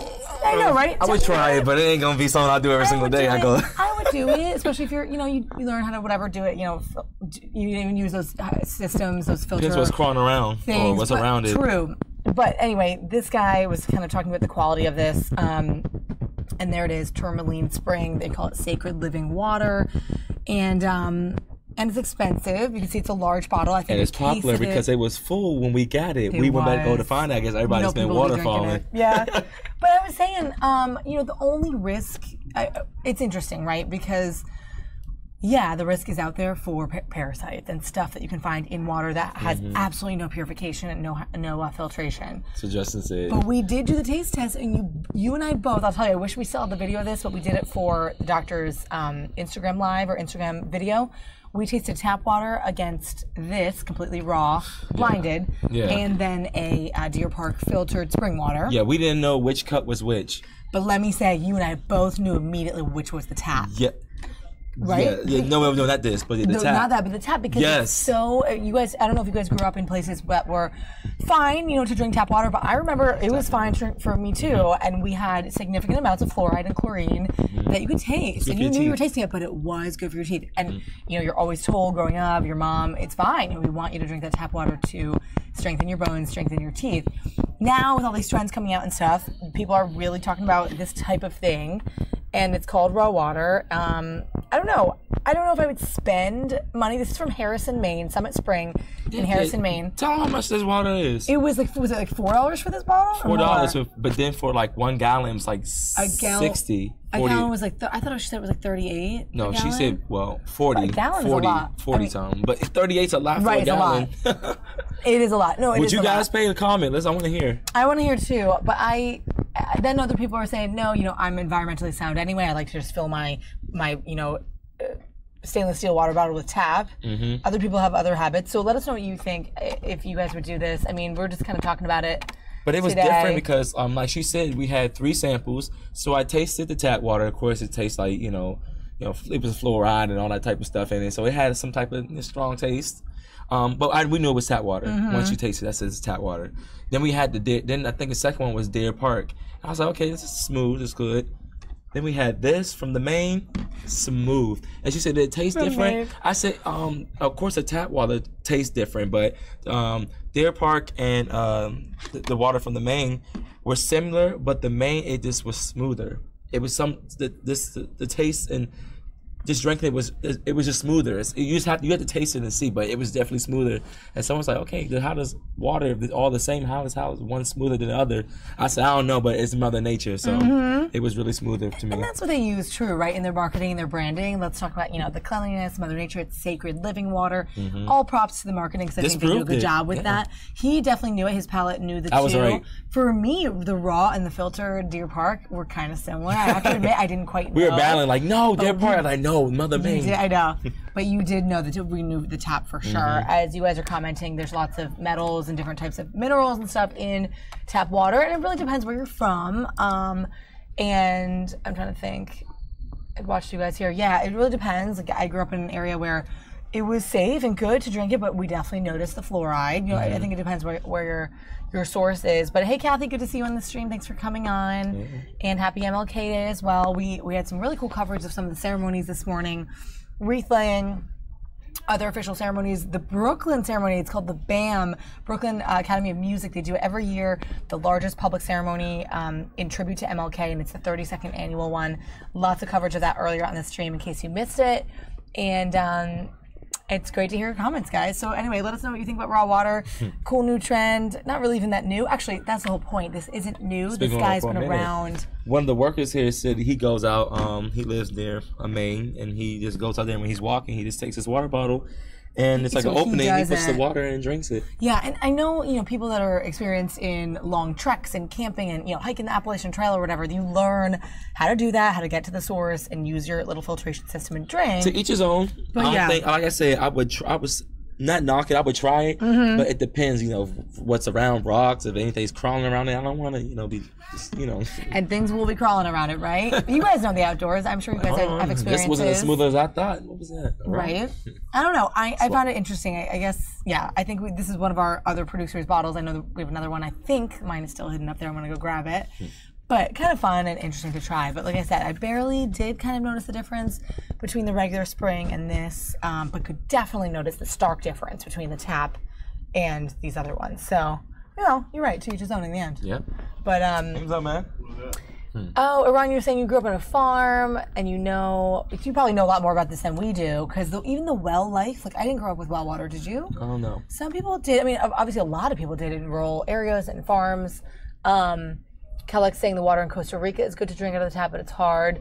Right, that's what's so interesting, right? The raw, really pure kind of water that's just coming through our ecosystem like that is very soft. I remember, you know, washing in rainwater and stuff, it's very, very soft. Your hair feels very, very smooth. They're talking about that upstairs. And slippery, yes. Someone lived somewhere where they collected the water from the rain and used that. It was only a limited amount, so they took like quick showers to share everybody, but they said it was different. Yes, and it makes you really feel soft. Your hair is super soft. I'm about to try that one day. Let's go outside and put a pot out there. Like, this will be enough to take a bath in. I know, it's really interesting, but you guys probably are aware of that. If you've ever been to a place where you have to use the collected rainwater, or you have to be careful with your water usage, you know, you end up using rainwater as washing your stuff and washing your dishes and whatnot.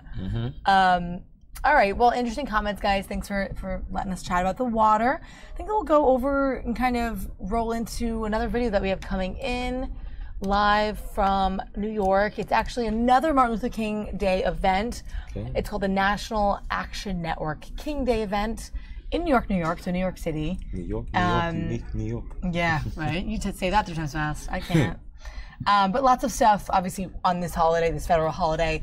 I'm curious, are you guys hanging out? Are you working? Are you watching from home? Are you kind of getting ready? I know you're in different time zones, so let us know what you're thinking. But here, like you said, all national parks are free today. Yes, so good reiteration of that. We were talking about that last week. National parks are free. It is a federal holiday. It's a day off, so lots of people are kind of resetting, possibly doing something in memoriam. It's just the cold, so make sure you're just layered up so you don't get sick. It's flu season, like we talked about as well. Yes. So.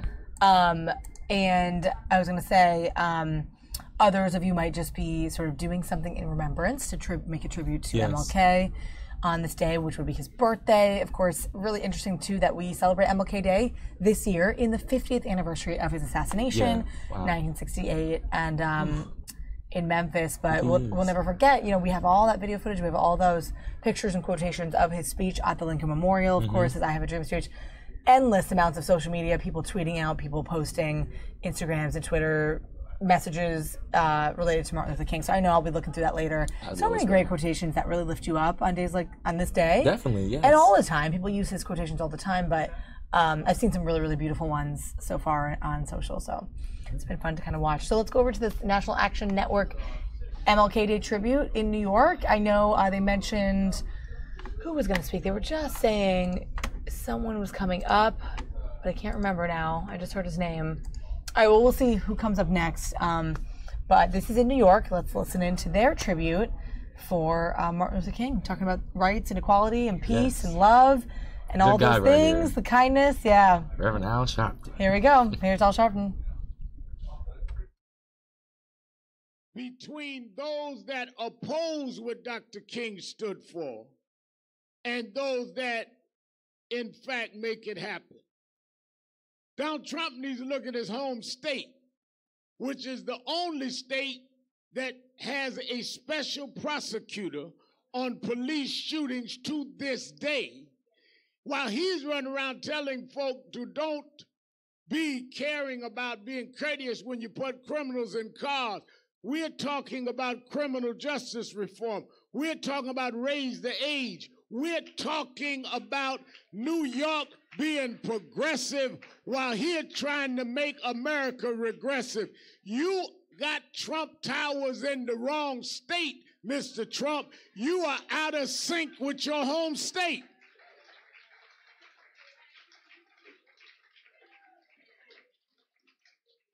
The 1950s that he's trying to go back to is the 2018 that we will not have. Martin Luther King worked with John Kennedy and Lyndon Johnson. So marching feet combined with legislative action opened the door to voting rights, opened the door to civil rights. We worked with Governor Cuomo and others to make special prosecutors happen and to support things that many felt he could not get done. This is in the King spirit. It is embarrassing that this president comes from New York.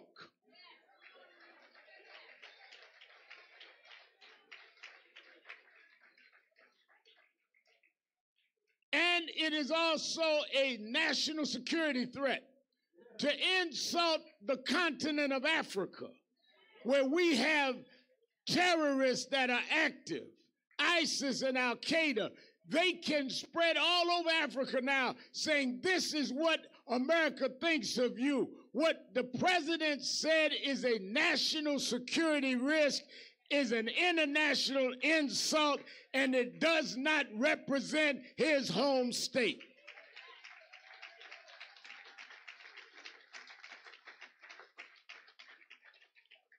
Now, Governor Cuomo and I grew up in the same New York. We've seen good days and bad days. But he has put forward and instituted a progressive agenda that we've worked on many cases together. And you know, he and I both have a reputation of being highly compassionate. I don't know where I got the reputation from, but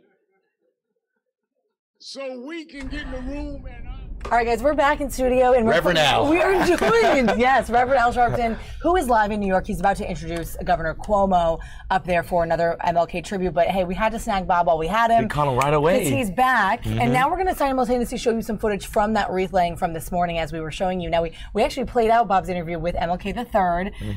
What an amazing, incredible day for you and experience to talk to MLK Jr.'s son. How cool I know, was that? at the memorial to his father, who would have been 89 today. I know. And I think this past year, we remembered JFK. John F. Kennedy would have been 100. And you figure by 100, they're probably going to be gone. Martin Luther King Jr. could have still been alive today. And exactly. It's like all these years later, 50 years after his assassination, you're like, he would have only been 89. And like, oh, what, like 50 just to years have him of here, loss. There's so much loss. And the fact that he was only 39, his son is 57. I think, no, he's 60. No, MLK III is 60. Okay. So, his dad was 39 when he was assassinated. How much he accomplished in those 39 years. It was very cool.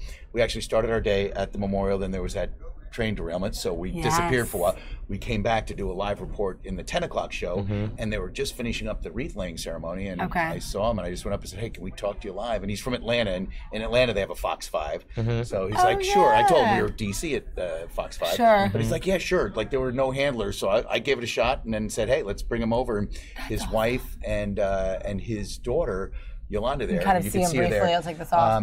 There's Yolanda. She's 9 years old. So and cute. I know. Unfortunately, I didn't read this till later, but I believe Yolanda, is the only grandchild of Martin Luther King Jr. I was wondering, because we were kind of talking about her being the grandchild, and I was she like, had 4 or 5 kids. And the speech she did at the end, the little partial speech, that was amazing. Did you guys saw the call and response that she did? Well, she had done that in front of the crowd, and then I got her to do it for us on TV. She was really charming. And in the crowd there, behind MLK III, you could just see him in the corner there. That's the Interior Secretary. Oh, yeah. With the kind of the light-colored checkered scarf.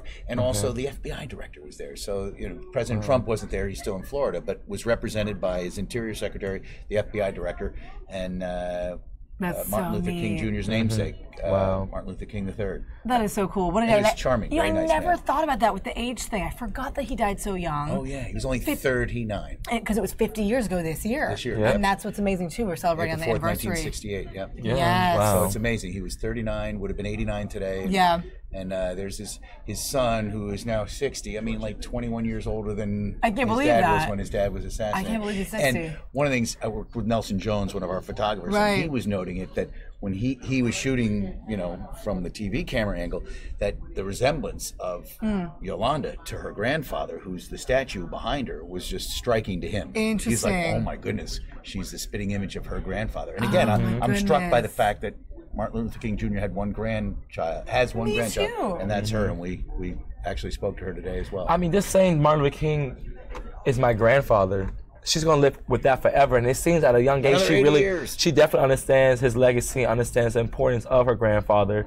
As you see, we said she inherited some traits. Yeah. As you said, she spoke in front of the crowd, and it's her presence. Stuff like that you don't get from a young age. You get that's something that's naturally, So how she sounded in the call response, she's like, what, I got it from my granddad. So that's something she can live with for a long time and feel proud. It's really amazing to think how this little girl is going to grow up and what she'll be. Exactly. What next Oprah, you never know. Then I'll be interviewing her next. No, totally. Really cool. very, very cool. And then we left there and went to the MLK parade on MLK Jr. Avenue. Yeah. Okay. What was that like? 'Cause we didn't have any. It was great. We didn't see the video we of it. streamed it. We were streaming it. We had a chance to interview the mayor, and then I interviewed this lady who just happened to be in the crowd. Funny, I love DC. Yeah. Although it's not political, but interviewed this lady. She was great, and then I asked her name, and then she came up to me later, and her name was Sharonette Leonard, and she goes, "I'm Sugar Ray Leonard's sister." Sugar Ray Leonard, a professional Olympic boxer. and a professional boxer That's who grew up in cool. Palmer Park. Over Yes. in Prince I didn't George's realize County. he was local, right. And she whispers, "I'm Sugar Ray Leonard's sister." So here, and I had no idea. I just picked her out of the crowd. Bob She meeting was all the super. famous people. Bob has that magic touch. I don't know, man. No, Did luck, you love just a lot that? of Was luck. that It cool was for you? great, and she Yeah. was terrific. And she was watching the parade, the significance of Martin Luther King Jr. in her life. Sure. And then we asked a couple of kids, and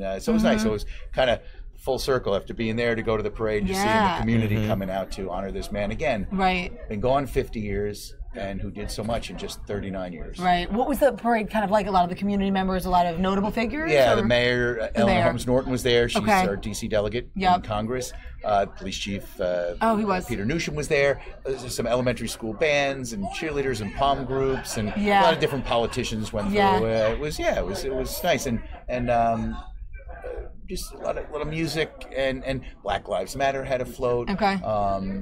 Trying to think of the other organizations. It was mainly like the politicians and nonprofit groups in the city. And music, we heard a lot of music, singing, and everything. A lot of bands, like just and small, like 3 or 4, 7, 10-piece bands. Right. But just getting people going. It was good. So cool. And this wreath-laying, we caught a little bit of it. We played out some of we played out Bob's interview. And see if you can see the man in the back there, in the back left. That's the FBI director. Okay, yeah. I don't have my glasses with on, with the red side. Right above right in the corner there, right above that puffy hood. Yep. That's FBI. Christopher Ray, and then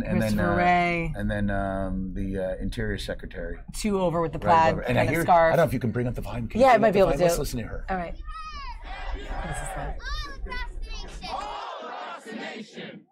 We are going to be a great generation.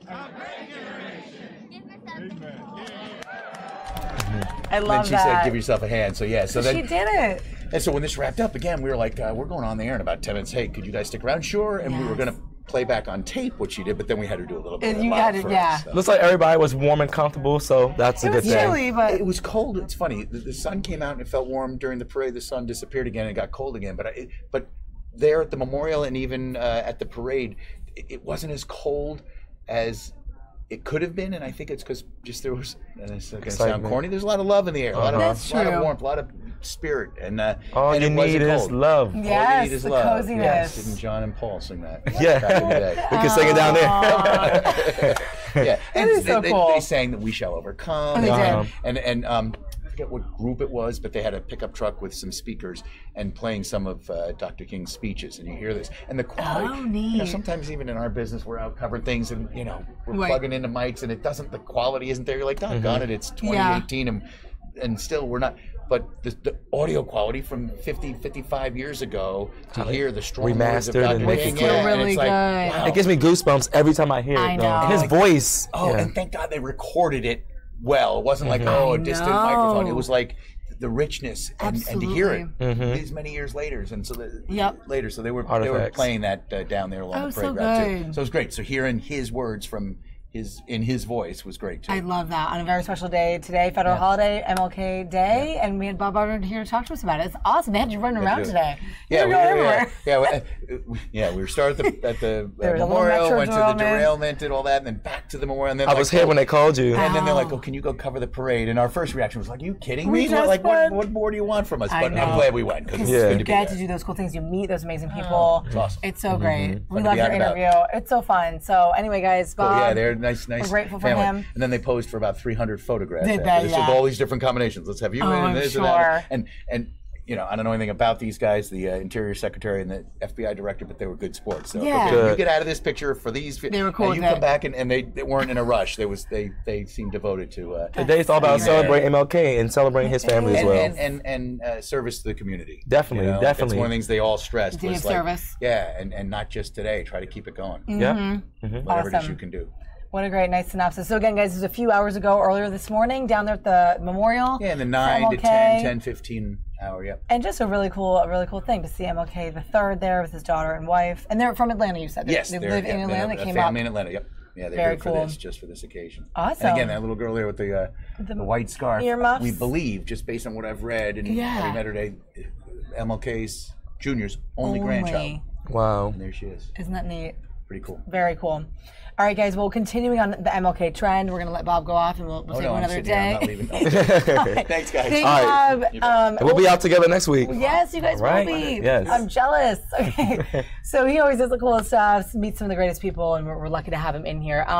Continuing on the MLK trend, I really do want to hear from Governor Andrew Cuomo in New York. We were up there at the BAM, the Brooklyn Academy of Music celebration, their tribute, and the and Mayor was there, Mayor Bill de Blasio, talking. Let's hear from the governor now of New York at this National Action Network, introduced by Reverend Al Sharpton.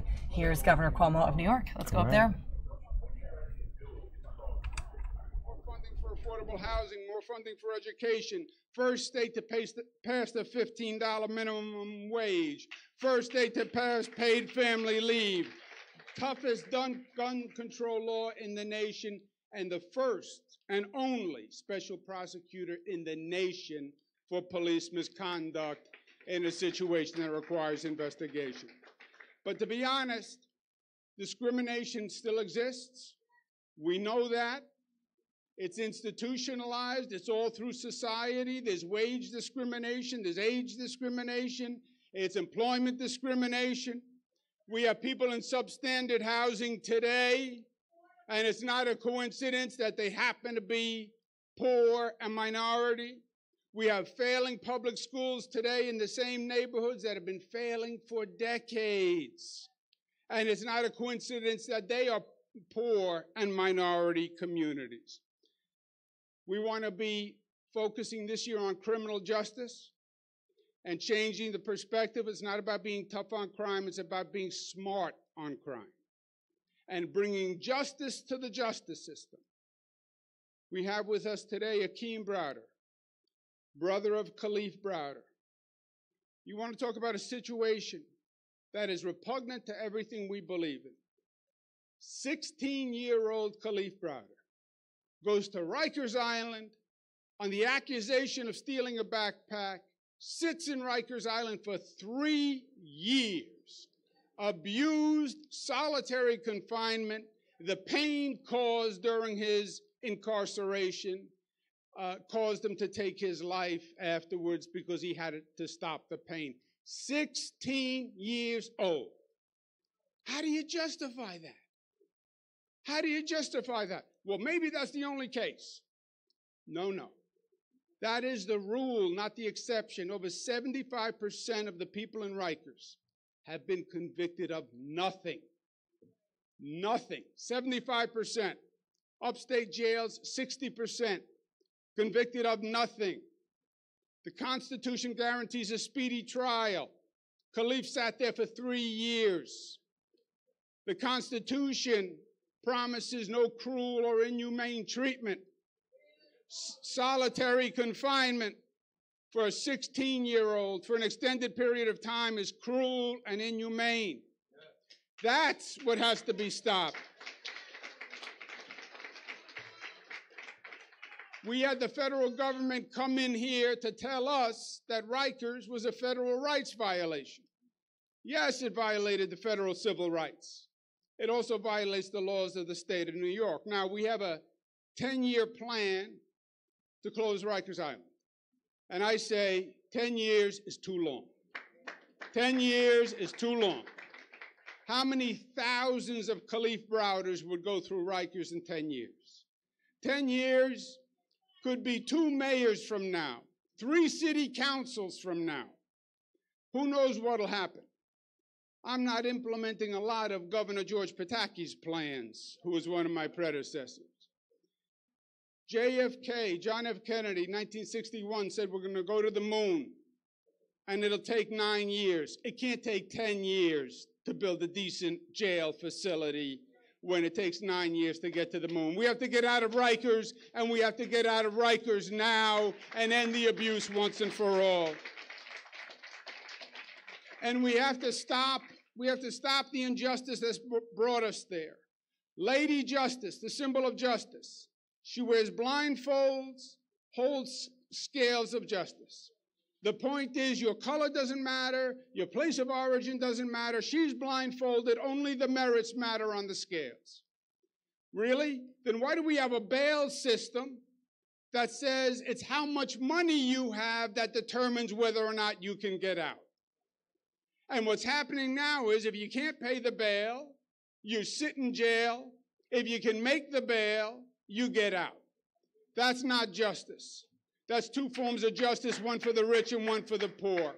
Most of the crimes are misdemeanors and nonviolent felonies. We want to change the law this year, get rid of the money, and the judge decides either you're a significant risk to public safety, in which case you stay in, or you're released on your own recognizance. Whether you're rich or poor, you're black or white, same standard.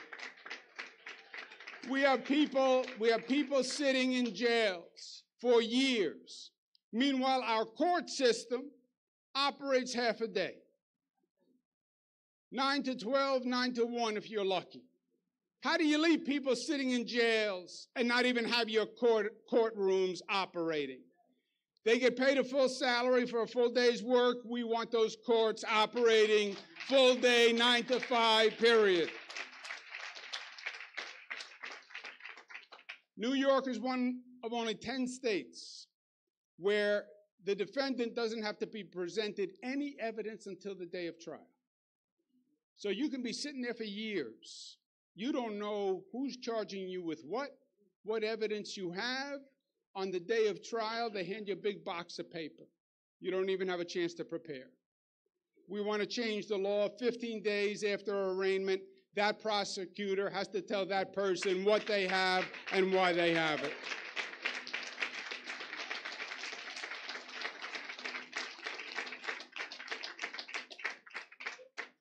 The silver lining to what's going on in Washington is people are energized and people are mobilized. Dr. King's formula was good and decent people will activate themselves and will do justice. This is the time for good and decent people to activate themselves and stand up and say, we reject what is going on in Washington.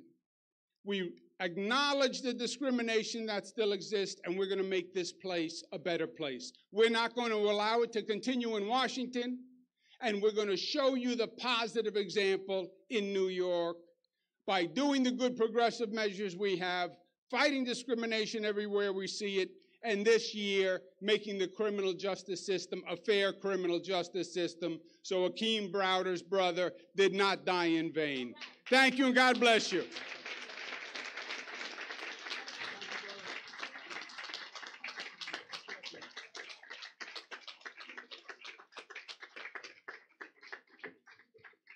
Thank you, Governor Cuomo. He is well known to us. There's no introduction required. He is our brother. He is a long-standing freedom fighter. He's fought for us as an assistant district attorney in Queens. He fought for us as an assembly member in Albany from Queens, and he fights for us as New Yorkers in Washington from Queens. Let's receive our brother, Congressman Greg Meeks.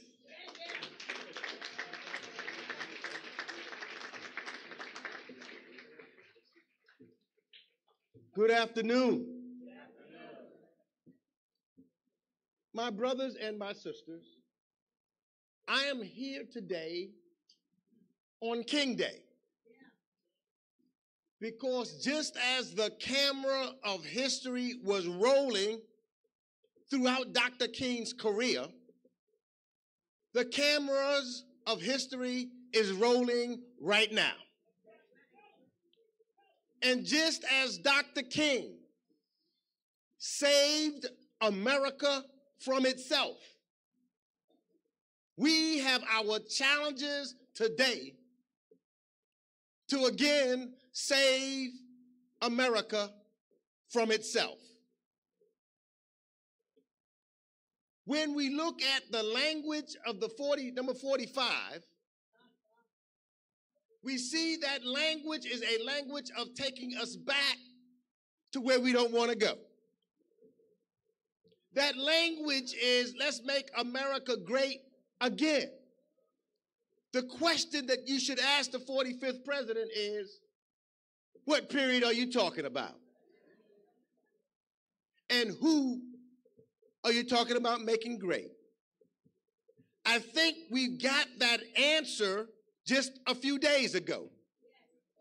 Because in that racist statement that he made, and he's made a whole lot of them, so sometimes you've got to scratch your head and say, which one are you talking about, Congressman? Because all the way back, he's been making them since he's opened his mouth in New York for a long period of time. But the latest one is clear that he's talking about not let's make America great again, let's make America white again.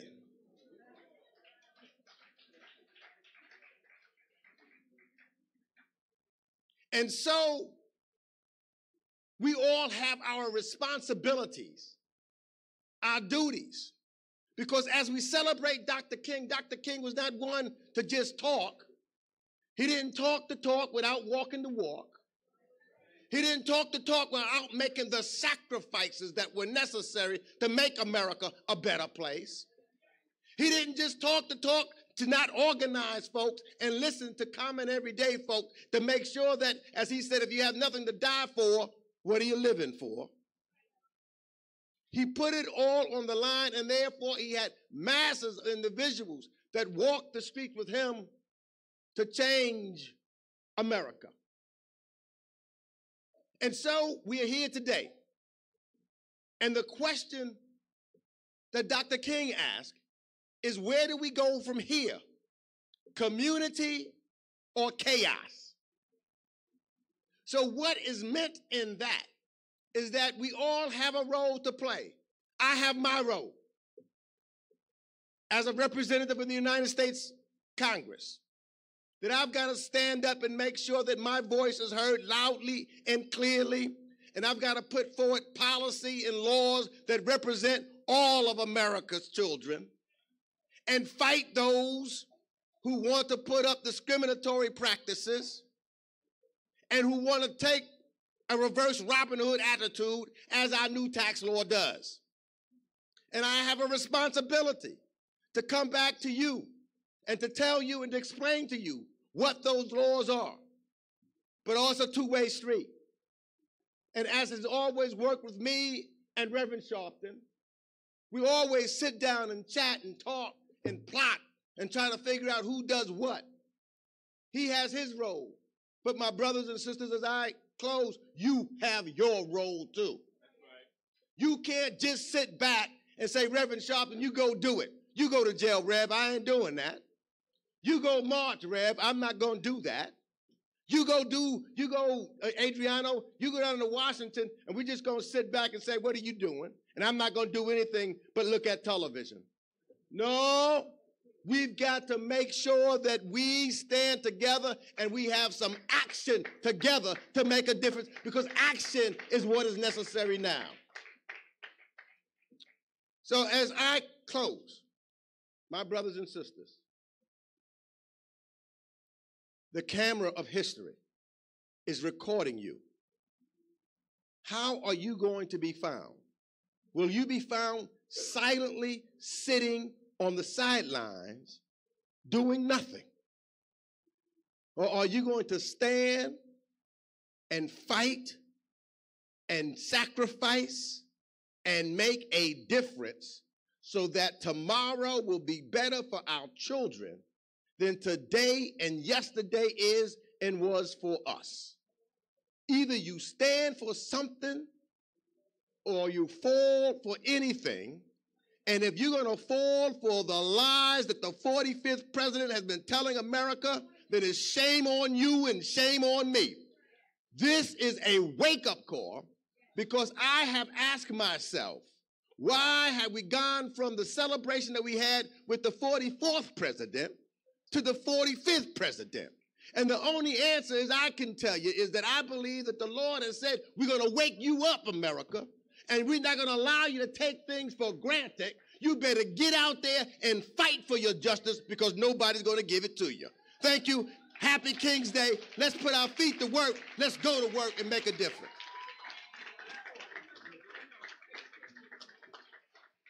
the Reverend Gregory Meeks. All of our Congress people gonna get fined for preaching without a license. He is our champion in Albany. He is a history maker in his own right. He is the first Black Speaker of the New York State Assembly. He stands tall and proud, carrying forth our agenda. Don't let anybody tell you there was no bigger advocate for raising the age in Albany than our Speaker, Carl Hastie. Others may try to claim credit, but we know it was Carl Hastie, and it was Andrea Stewart Cousins, and it was Ruth Hassel Thompson. It was our folk who pushed that forward. So let us receive right now our champion, legislative champion, and history maker, the first Black Speaker of the New York State Assembly, Assemblyman Speaker Carl Hastie.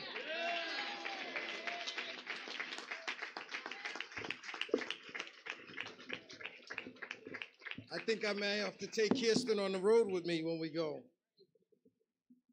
A year ago, when I came here, we were discussing how many of us were still in shock that President Trump was president, and we all lamented to ourselves, how bad could it be?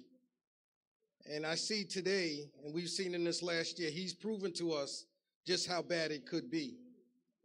But in the spirit of Dr. King, you know, we can complain all day about what President Trump has done, the bad path that he's taken down, but I really, in the spirit of Dr. King, want to talk more about the positive things. And you heard the governor mention some of the things, and a little less than 3 years ago, when I was given the privilege by my colleagues to become the Speaker of the Assembly, I had said all along, no matter what we did in education and healthcare, for higher education, and even implementing my Brother's Keeper program that President Obama challenged us, that my speakership would be a failure if we did not reform the criminal justice system.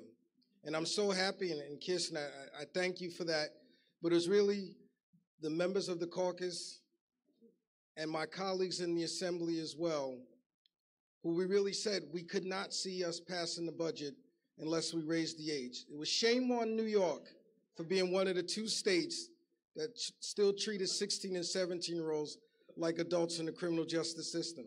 And I said if they couldn't smoke a cigarette, they couldn't drink, they couldn't defend this country, they can't drive, how could we possibly expect them to be treated like adults if they do something wrong? And so you hear the governor go down the laundry list. So again, it's going to be our priority this year to make sure that we do get bail reform. We want to have speedy trials. We really want to have a justice system that truly means justice. I was an adjunct professor, and I would teach political science, and I would say to the students, what is the most important part of government? Most people thought the most attractive part was the executive, but I told them it was clearly the courts and the justice system, because that's where people were to see justice. So I look forward to the day of working to make sure there's a justice system that doesn't matter what you look like and how much money you have, so that people can truly have justice. So I want to thank you so much for all of the support that you've given me over the 3 years. We still have so much more work to done. God bless you, and thank you. Thank you, Speaker Hastie. He is the man, he's our brother, he's no stranger to us. He's a member of the National Action Network. Sometimes he opens the gates in the morning and closes them at evening time. He's the man that sits over your money as a retired New York City worker or a current New York City worker. He is the comptroller of the city of New York and the facilities manager for the House of Justice.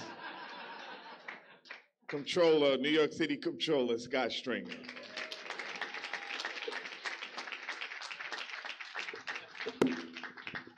Well, good morning, Nan. It's great to be back from last week. I wanted to come by today and celebrate Dr. King's birthday, as we always do here at NAM. And part of what this day is about is really not about all of us in this room, right? we have been thinking about Dr. King for at least 50 years. And we have struggled in this country and this city to realize the dream. And I'm here to tell you that this dream is very much alive. And I want to tell you personally why I believe that. This week, my 6-year-old son came home and said, "Daddy, we have learned about a great man in school." And I said, "Who was that?" And he said, "Dr. King." He said to me at the age of 6 that Dr. King didn't believe in people hating one another. This little boy said that Dr. King had a dream that has to be realized. Our teachers and our public schools understand that when we come together, it's never about us, it's about the children that must hear this message. And that's why today's so important. Now, I don't like to talk about one son and not the other. So I also have a 4.5-year-old. Don't give me that look, they're my children. Come on. Come on.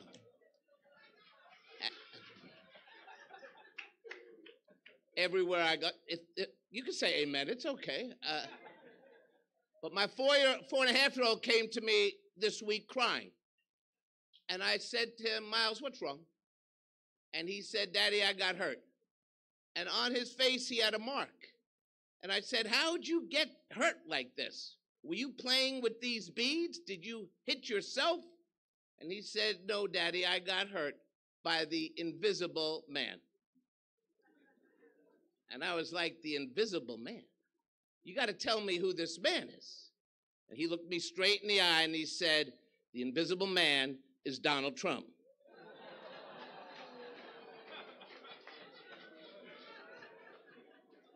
So I'm here to tell the guardians, the grandmothers, the mothers, the fathers, that I have a 6-year-old who is learning the teachings of Dr. King, and I got a 4.5-year-old who's getting ready for 2020. Let us embrace the next generation so that we can fight for the things we believe in. I am tired of watching our friends and family in New York City being pushed out of the city that you built because we are building unaffordable housing for most of the people in this city. This has got to stop. We have got to create a 5-borough economic agenda so that every child who goes to school, does the right thing, has the opportunity to be successful economically. We have to change corporate America so that the boards of these companies that have long been male, pale, and stale understand that we need diversity in corporate America, and we're going to lead that charge. And that's why the public pension system in New York City became the first pension system to divest from private prisons. We're not playing any longer. We're changing the game. We're doing it at NAN. We're not messing around. We're with you. Happy King Day. Let's put our work together. Thank you very much.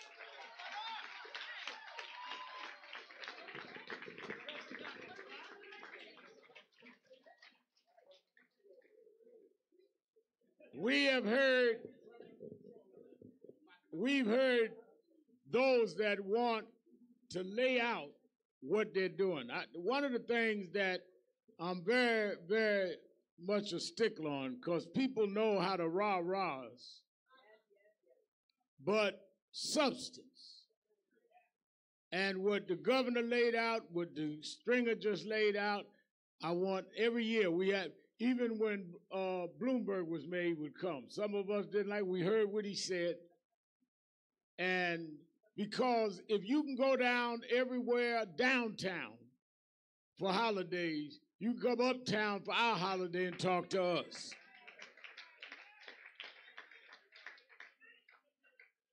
And we hear what you got to say. We know how we know how to listen, and we know how to hold you accountable. Is that right? And let me say, this is the only place that you see in the country where we make our top officials come right on the ground in a big storefront and talk to the people on King Day, because that's what Martin Luther King was all about. All these pious, come by our meetings. No, we want, what are you going to do about this, that, and the other to us on the ground? Am I right? So that's why we want the governor, the mayor, the senators, everybody. Y'all know where to come to get a vote. Come when you done got the vote. Because we going to vote some more. Talking about him, all right, he's arrived. Let us hear. Let me tell you something.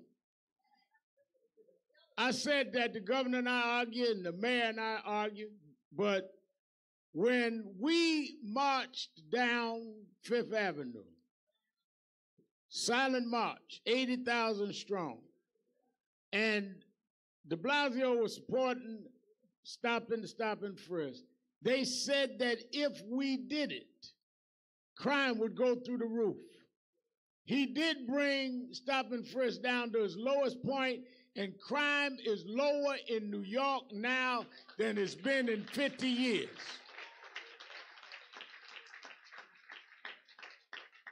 What they've done in pre-K, what we're doing in affordable housing, we have got to continue to fight for substance. 50 years ago, Dr. King got killed. 50 years ago, Bobby Kennedy got killed. Same year. And it was those that worked together that got things done. We are not just people that know how to heckle. We also know how to legislate. But sometimes we got to heckle to legislate. Is that not right? You talk about Trump.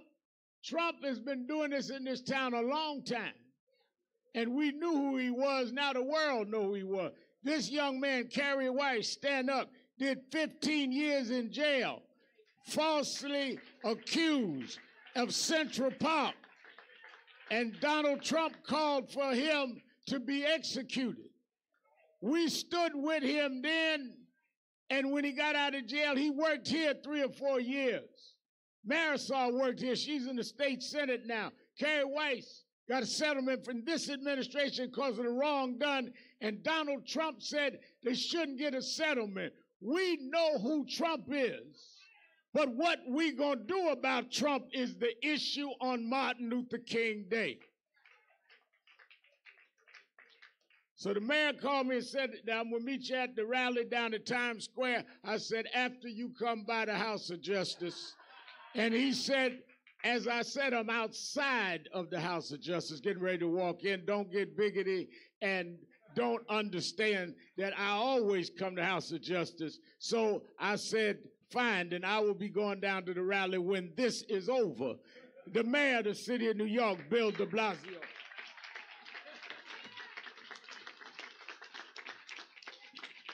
Thank you.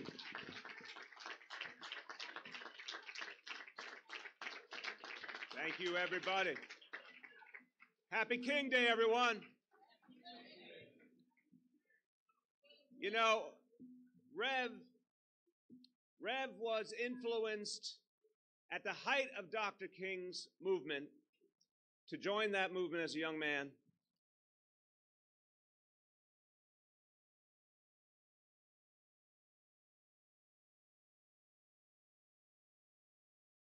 Take it back into the newsroom here because I believe they were just repeating that part with the mayor. I was actually wondering if our feed was going to cut from there, but I hope that you've enjoyed that coverage. Kind of a lot of different things going on across the nation. Of course, the oldest public ceremony in Brooklyn that we brought to you, and the oldest parade. Some aerials of those. Of that parade in St. Petersburg, Florida. So some historical context there. But I want to close out the show with some footage from the MLK Day Parade right here in Washington, D.C. This was in the Anacostia southeast section of D.C. We were hearing from Bob earlier that he rushed down there. They got a little footage of this parade celebrating the life and legacy of Dr. King. So we'll close out with some footage of that because it's really cool, kind of right on the ground, right here in Washington for our celebration. So we hope that you are enjoying, whether it's your day off or a federal holiday that you're just using to sort of embrace what this day means to you or thinking about the legacy of Dr. King. I hope that you do that and that you've enjoyed the stream today. So thanks for joining us on this Monday. So happy to be here, even though it's a quiet day in the newsroom here on the holiday. We'll go out with this cool footage, some drum beats and whatnot from this parade that just happened a few moments ago here in DC. So with that, we'll leave you. We'll see you tomorrow again. Mike will be back tomorrow. We have a little bit of a threat of some snow flurries, so he'll be back to give a little report on snow in DC tomorrow. Hopefully it's nothing too pressing or affecting a lot of us. But then I'll be back up with some news headlines and some live news at around 11:30 as usual. So yeah, we'll go from there. Guys, thanks so much for joining us. If you missed anything, you want to check it out, you can stop the stream when it ends, go back, and as always, join us on our social media, Fox 5 DC. You can also follow me personally at Molly Nevola on all platforms. All right, guys, take care. We'll roll out with this video of the parade.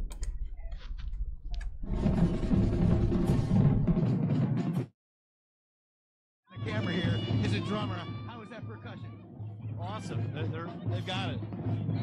Phil Mendelson is a DC council member.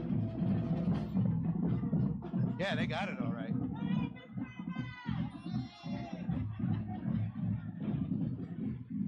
This car says Vince Gray. We saw him at the MLK Memorial earlier. Don't see him in there. Maybe he's walking behind here somewhere.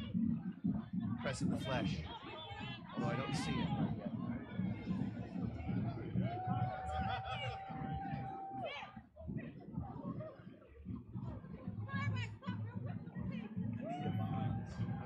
Bonds, okay, DC council member coming up.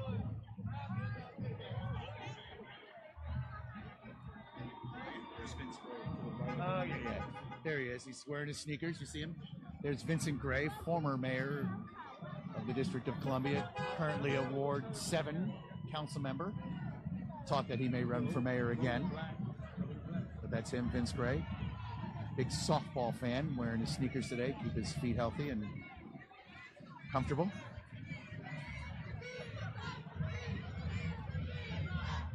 I'd shout at him and tell him to come over here, but we don't have to interview everybody.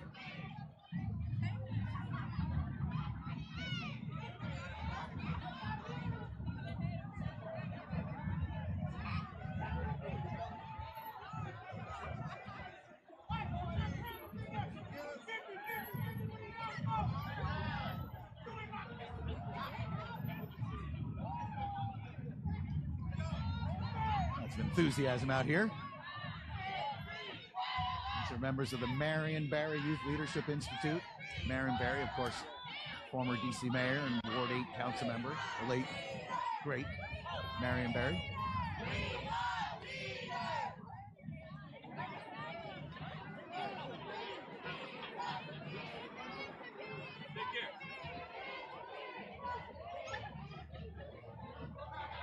It's like Mardi Gras down here, people throwing stuff at us.